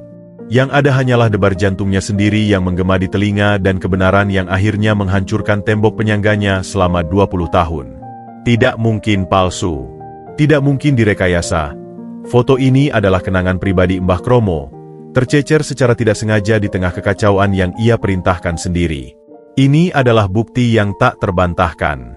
Dia melihat ke arah Surya, yang kini sudah berdiri kembali, dengan wajah penuh debu dan darah di sudut bibir, masih berusaha melindungi warga.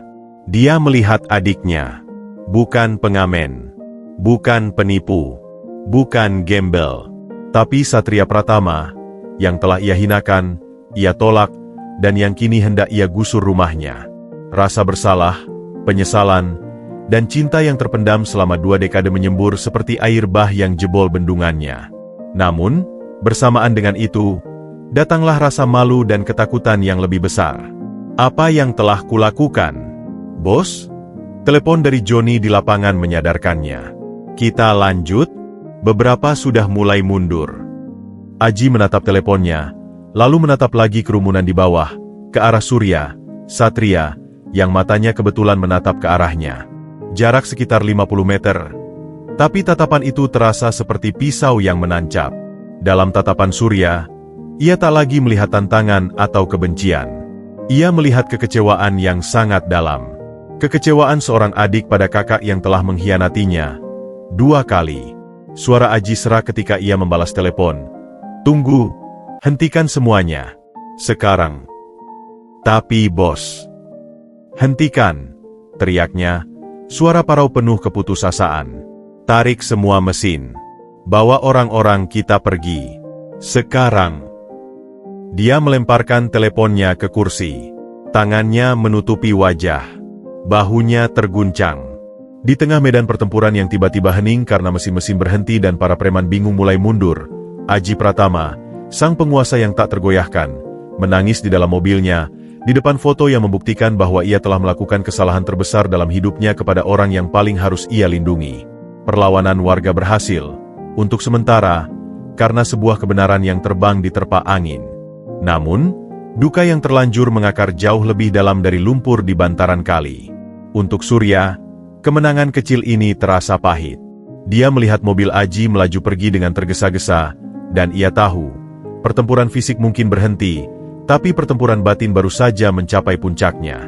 Dan ia, dengan bahunya yang nyeri dan hatinya yang lebih sakit, harus memutuskan langkah selanjutnya. Kesunyian yang menyelimuti mobil mewah itu hanyalah ilusi. Di dalamnya, badai sedang melanda Aji Pratama. Air mata yang panas dan tak terbendung mengalir di pipinya, melumuri foto usang yang masih tergenggam erat di tangannya. Setiap detail foto itu, setiap senyuman, setiap lipatan baju, sekarang adalah bukti yang menghantamnya tanpa ampun. Dia bukan lagi Aji Pratama sang pengusaha tangguh. Saat ini, ia hanyalah seorang kakak berusia 15 tahun yang baru saja kehilangan segalanya, berdiri di reruntuhan rumahnya, menatap kosong ke tempat adiknya terakhir terlihat. Bedanya, kini penyesalan itu datang 20 tahun terlambat, dan dihiasi dengan penghinaan serta ancaman penggusuran yang ia lakukan sendiri. Pikirannya melesat ke masa lalu, mengumpulkan pecahan-pecahan ingatan yang selama ini ia tolak. Suara tawa ceria Satria saat mengejar kupu-kupu di kebun. Cara adiknya itu menggenggam jarinya dengan erat setiap kali takut. Janjinya sendiri pada ibu yang sedang sakratul maut. Aku akan jaga Satria, Bu. Aku janji. Dan yang paling menyayat, tatapan ketakutan terakhir Satria sebelum tangan mereka terlepas di tengah kepungan asap dan kekacauan. Janjiku. Bisiknya, suara parau penuh sesal. Aku mengingkari janjiku. Dia melihat ke arah permukiman yang sekarang sunyi, hanya dihiasi wajah-wajah warga yang masih penuh ketakutan dan keheranan. Surya, Satria, sudah tidak terlihat lagi, mungkin ditarik oleh warga untuk diobati lukanya. Luka yang ia sebabkan, secara tidak langsung. Telepon di kursinya bergetar. Itu Roni, kepala keamanannya. Dengan tangan gemetar, Aji mengangkatnya. Bos, laporan dari lab. Hasil tes DNA yang kita ambil diam-diam dari gelas yang digunakan Surya di kantor Anda. Roni terdiam, seolah tak tega melanjutkan. Katakan, desis Aji, meski sebenarnya ia sudah tahu jawabannya. Kecocokan 99,9%. Dia adalah saudara kandung Anda. Kemungkinan besar anak kandung dari orang tua yang sama. Duk telepon terjatuh dari tangan Aji. Padahal ia sudah tahu, konfirmasi ilmiah itu seperti paku terakhir pada peti mati penyangkalan dirinya. Tidak ada lagi ruang untuk keraguan. Tidak ada lagi alasan untuk menipu diri sendiri. Surya adalah Satria. Pengamen yang ia sebut, gembel, adalah adik kandungnya. Orang yang ia coba gusur rumahnya, adalah satu-satunya keluarga yang ia miliki di dunia ini. Dan ia telah memperlakukannya seperti sampah. Rasa malu yang begitu dalam menyelimutinya, diikuti oleh rasa bersalah yang menghancurkan. Tapi di balik semua itu, ada emosi lain yang perlahan menyembul. Ketakutan. Ketakutan akan tanggapan Satria. Setelah semua yang terjadi, akankah adiknya itu mau memaafkannya? Akankah ia bahkan mau mengenalinya sebagai kakak? Atau jangan-jangan, Satria sudah memutuskan untuk membencinya selamanya? Ketakutan itu lalu bergeser menjadi kemarahan, bukan pada Surya, tapi pada dirinya sendiri, dan pada keadaan. Kemarahan karena ia telah dibutakan oleh ambisi dan kesombongan selama ini. Kemarahan karena ia membiarkan dirinya hidup dalam kebohongan yang nyaman. Dengan napas berat, Aji menyalakan mesin mobil. Ia harus pergi dari sini. Ia harus memikirkan langkah selanjutnya. Tapi sebelum itu, ada satu hal yang harus ia lakukan. Dia menyetir bukan ke kantor atau apartemennya, tapi ke sebuah rumah tua di daerah Pondok Indah, panti jompo tempat ibunya, Ibu Sri Wedari, menghabiskan hari-harinya dalam kabut demensia yang semakin pekat. Ibu Sri duduk di kursi roda di taman, menatap bunga tanpa fokus. Wajahnya masih cantik meski keriput, dan matanya yang dulunya penuh cahaya kini kosong. Aji, kamu datang, ucapnya dengan suara datar, tidak menunjukkan pengenalan yang jelas. Ibu. Suara Aji tercekat. Dia berlutut di depan kursi roda, menggenggam tangan ibunya yang dingin. Ibu, saya menemukan Satria. Nama itu, seperti mantra, membuat sedikit kilatan muncul di mata Ibu Sri. Satria. Iya, Bu. Adik saya. Dia hidup. Selama ini dia hidup. Ibu Sri memandanginya. Lalu tiba-tiba air mata mengalir di pipinya. Tangannya yang ringkih mencoba meraih wajah Aji. Bawa dia ke sini. Ibu mau lihat anak ibu. Itu adalah kalimat paling jelas yang diucapkan ibunya dalam beberapa tahun terakhir. Dan itu menghancurkan hati Aji. Selama ini, di balik kabut penyakitnya, ibu mereka ternyata masih merindukan anak bungsunya. Aku akan, Bu. Aku janji, bisik Aji, mencium tangan ibunya. Kali ini, ia tidak akan mengingkari janji. Perjalanan pulang ke apartemennya terasa seperti melintasi neraka pribadi.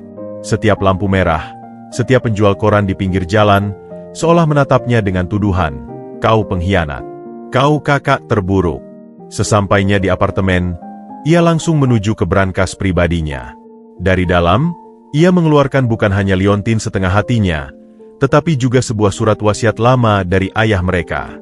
Surat yang menyebutkan pembagian saham yang setara antara Aji dan Satria untuk perusahaan keluarga, yang baru bisa dicairkan saat Satria dewasa.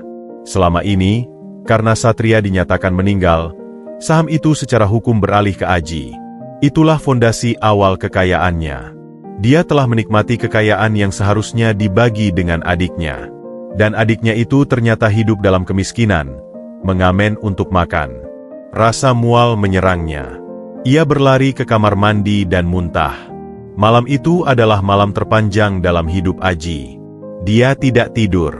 Dia hanya duduk di lantai dekat jendela, menatap kota, sambil memegang kedua liontin yang telah bersatu dan foto usang dari Mbah Kromo.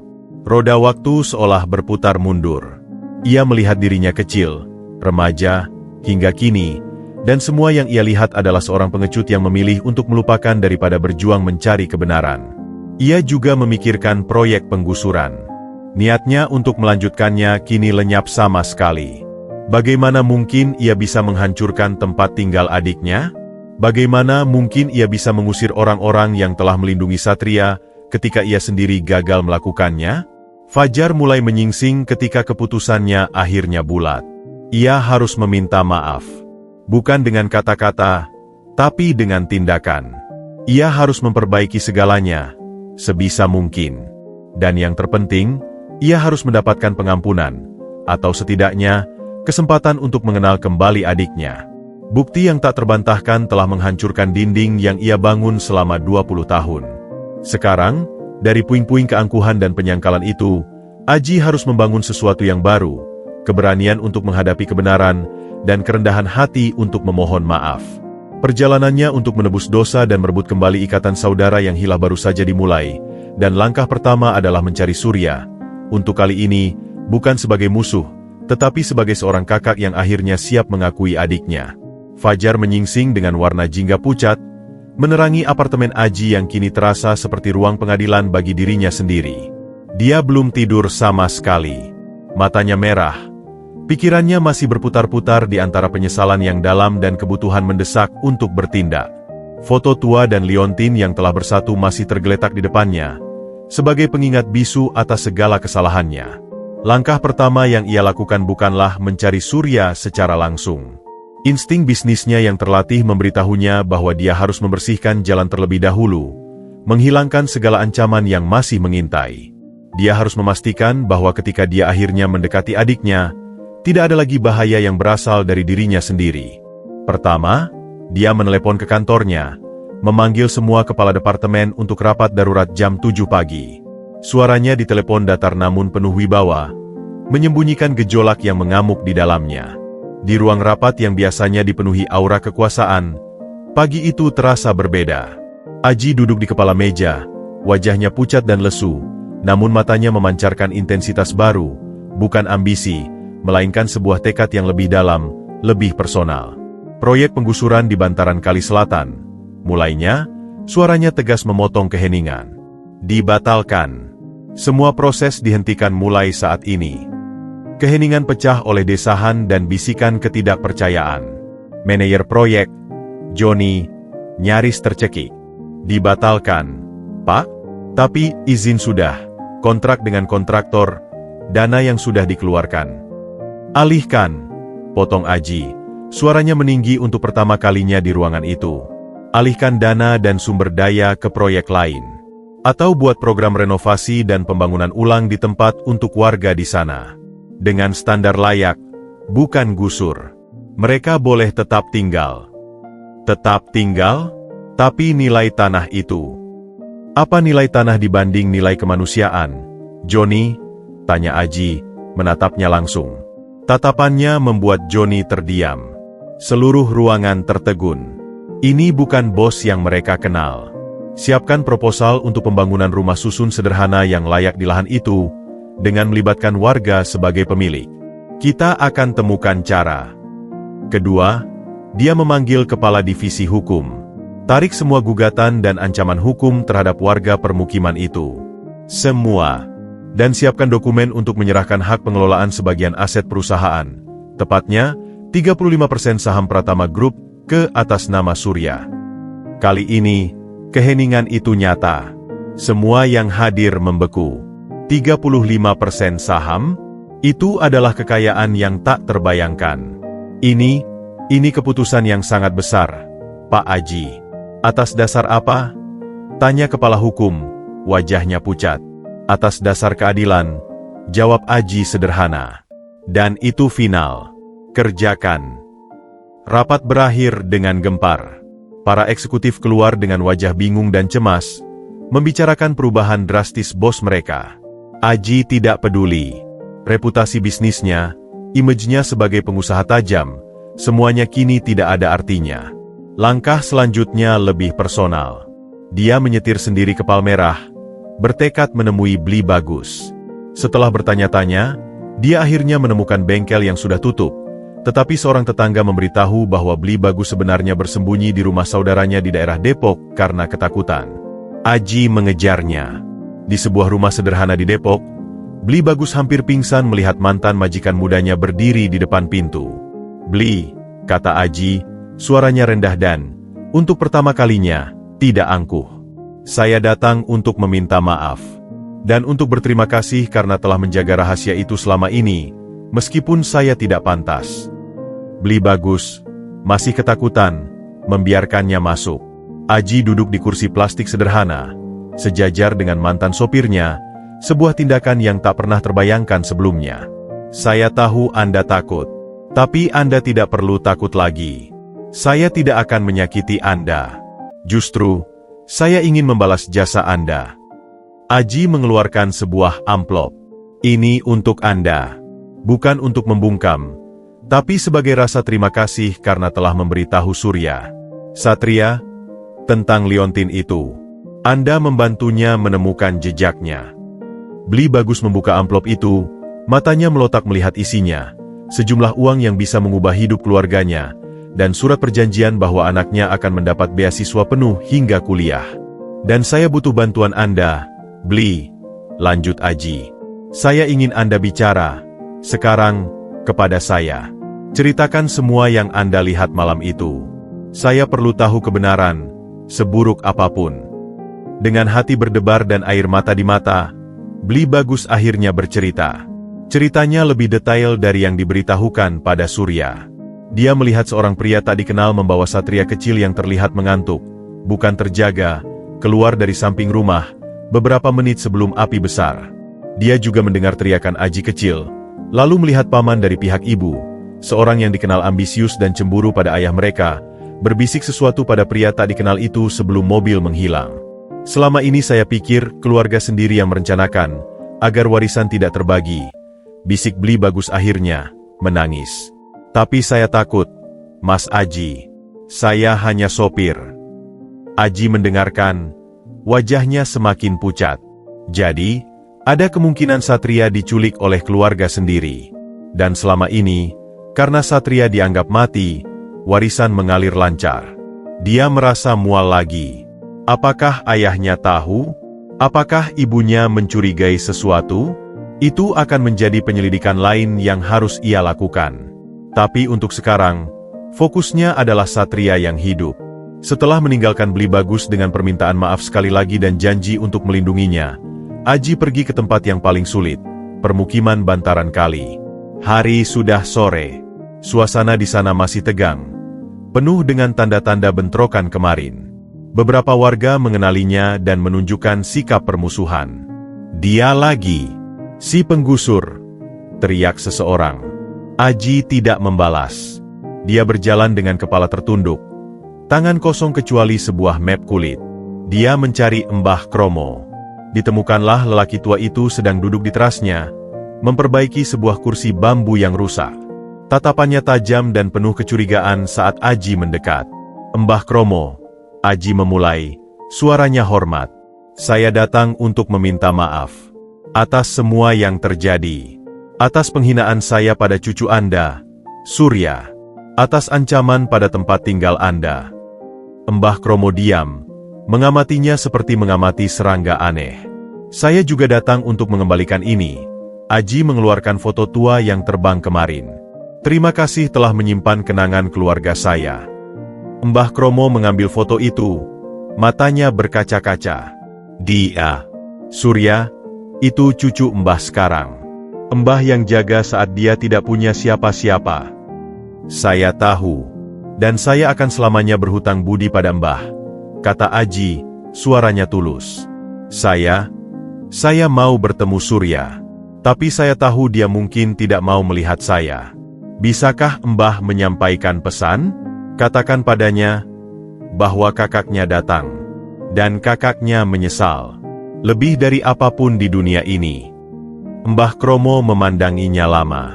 "Penyesalanmu, Nak, Mbah lihat di matamu. Tapi luka di hati Surya itu dalam. Dia bukan hanya terluka sebagai pengamen yang dihina. Dia terluka sebagai seorang anak yang ditolak oleh keluarganya sendiri. 2 kali. Pukulan itu tepat di ulu hati Aji. Ia mengangguk, tak sanggup bicara. Surya sedang tidak di sini. Dia pergi ke taman kota, tempat dia biasa mengamen. Mungkin mencari ketenangan. Jika kau mau temui dia di sana. Tapi bawalah hatimu, bukan dompetmu." Aji mengangguk pelan. "Terima kasih, Mbah." Dia berbalik untuk pergi, lalu berhenti. "Proyek penggusuran sudah saya batalkan. Besok, tim dari perusahaan saya akan datang dengan proposal baru.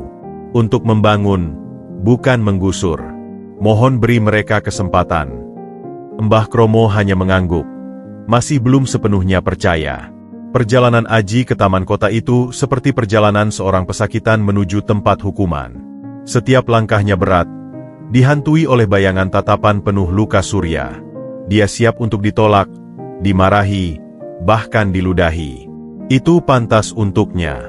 Yang ia harap hanyalah sebuah kesempatan, secercah cahaya maaf dari mata adiknya yang selama ini ia cari namun ia tolak saat akhirnya menemukannya. Penebusan dosanya telah dimulai dengan tindakan nyata. Sekarang, ia harus menghadapi konsekuensi terberat, melihat langsung luka yang ia torehkan di hati saudara kandungnya sendiri, dan berharap luka itu masih bisa disembuhkan. Taman kota itu sunyi di kala senja. Mentari jingga yang rendah mewarnai pepohonan dan jalan setapak dengan nada nostalgia. Di bangku yang sama tempat seminggu lalu ia dihina, Surya kini duduk sendiri. Seruling bambunya tergeletak di sampingnya, tak tersentuh. Bahunya yang terluka dibalut perban sederhana, dan luka di hatinya jauh lebih dalam dari yang bisa dibalut. Matanya menatap kolam air mancur di depan, tapi pikirannya melayang jauh. Ia masih merasakan gemuruh mesin, teriakan massa, dan sakit di bahunya. Tapi yang paling sakit adalah ingatan akan tatapan Aji di tengah kekacauan. Tatapan yang tiba-tiba berubah dari amarah menjadi sesuatu yang lain.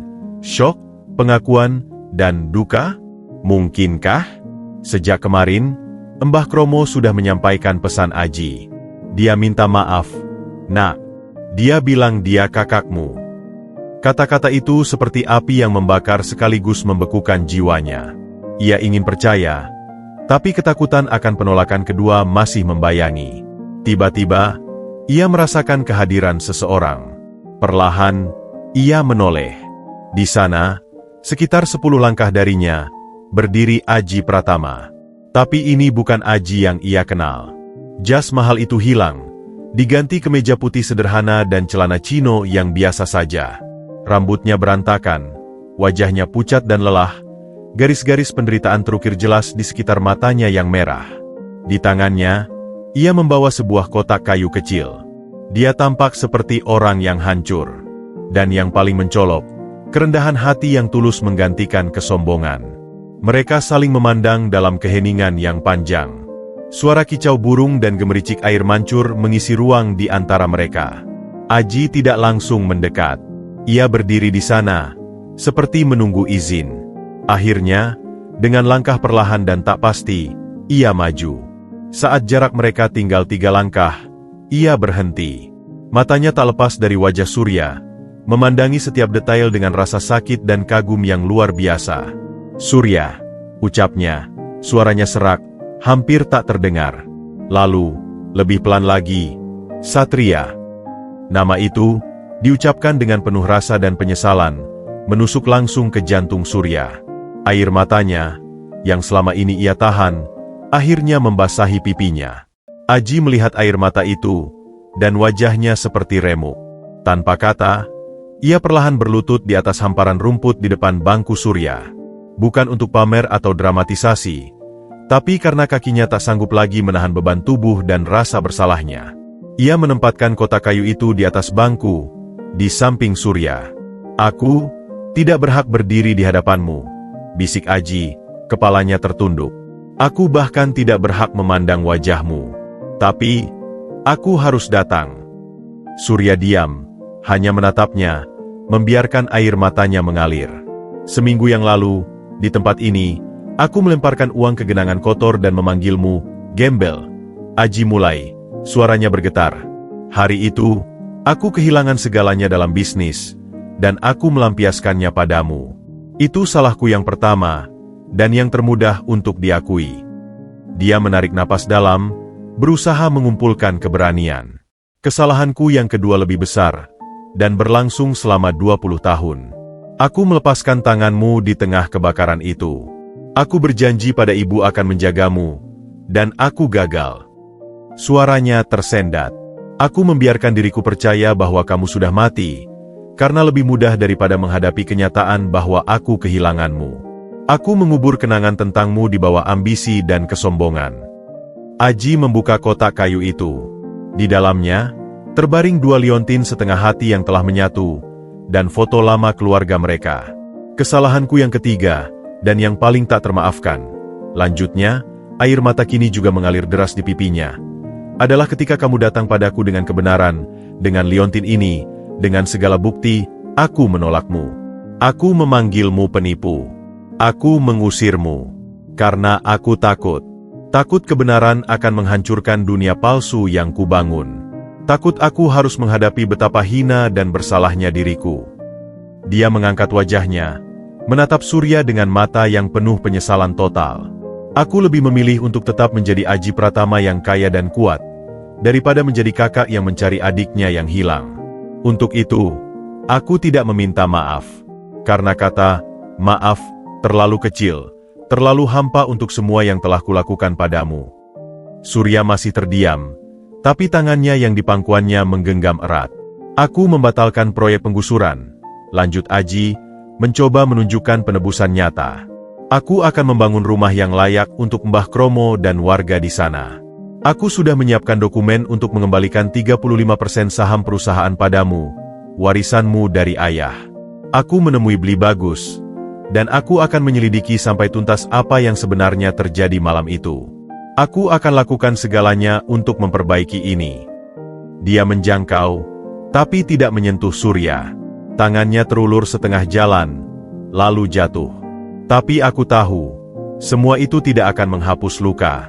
Tidak akan mengembalikan 20 tahun yang hilang. Tidak akan menghapus kata, gembel, yang telah melukaimu." Aji menarik napas terakhir yang dalam, mengumpulkan sisa keberaniannya untuk mengucapkan inti dari segala yang ia rasakan. "Jadi, yang kuminta bukan maafmu, Satria. Yang kuminta adalah kesempatan. Kesempatan untuk mengenalmu. Kesempatan untuk menjadi kakak yang seharusnya, meski terlambat puluhan tahun. Jika kau mau, kau bisa memanggilku Kakak. Jika tidak, aku mengerti. Aku akan tetap melakukan semua yang kusebutkan, tapi aku akan menjauh, jika itu yang membuatmu tenang. Keheningan kembali menyergap. Senja semakin pekat. Surya memandangi pria yang berlutut di depannya. Dia melihat kesombongan yang telah hancur. Dia melihat penyesalan yang tulus. Dia melihat cermin dari dirinya sendiri.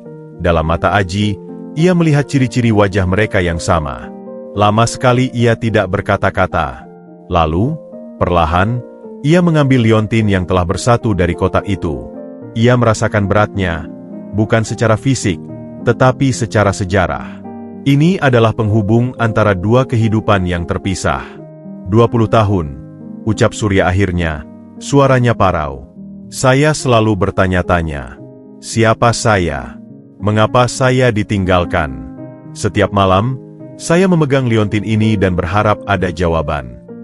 Dia menatap Aji. Jawabannya ternyata lebih menyakitkan dari yang saya bayangkan. Kakak saya sendiri adalah orang yang paling menghinakan saya. Aji menunduk lebih dalam. Bahunya terguncang oleh isak tangis yang tertahan. Tapi, lanjut Surya, suaranya lebih lembut. Sejak kemarin, sejak saya melihat wajahmu saat foto itu jatuh, saya juga melihat sesuatu yang lain. Saya melihat seorang anak laki-laki yang ketakutan. Saya melihat rasa sakit yang sama dengan yang saya rasakan. Dia berhenti, berusaha mencari kata-kata. Mbah Kromo bilang, dendam hanya akan menggerogoti hati yang menyimpannya. Saya lelah menyimpan sakit hati. Saya lelah bertanya-tanya. Surya berdiri. Dengan liontin yang masih tergenggam, ia melangkah mendekati Aji yang masih berlutut. Ia meraih tangan Aji. Sentuhan itu membuat Aji terkejut. Ia menatap ke atas dengan mata penuh harap dan takut.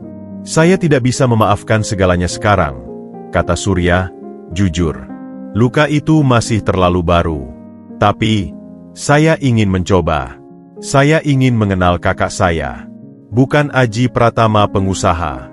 Tapi Aji, kakak saya. Itu adalah kata-kata yang paling indah dan paling menyakitkan yang pernah didengar Aji. Dengan isak tangis yang pecah, ia menarik Surya, Satria, ke dalam pelukan erat. Pelukan pertama mereka dalam 20 tahun. Pelukan yang penuh dengan air mata, penyesalan, dan sebuah awal yang rapuh namun penuh harapan. Aku janji, Sur. Aku janji akan menjadi kakak yang terbaik untukmu. Pelan-pelan.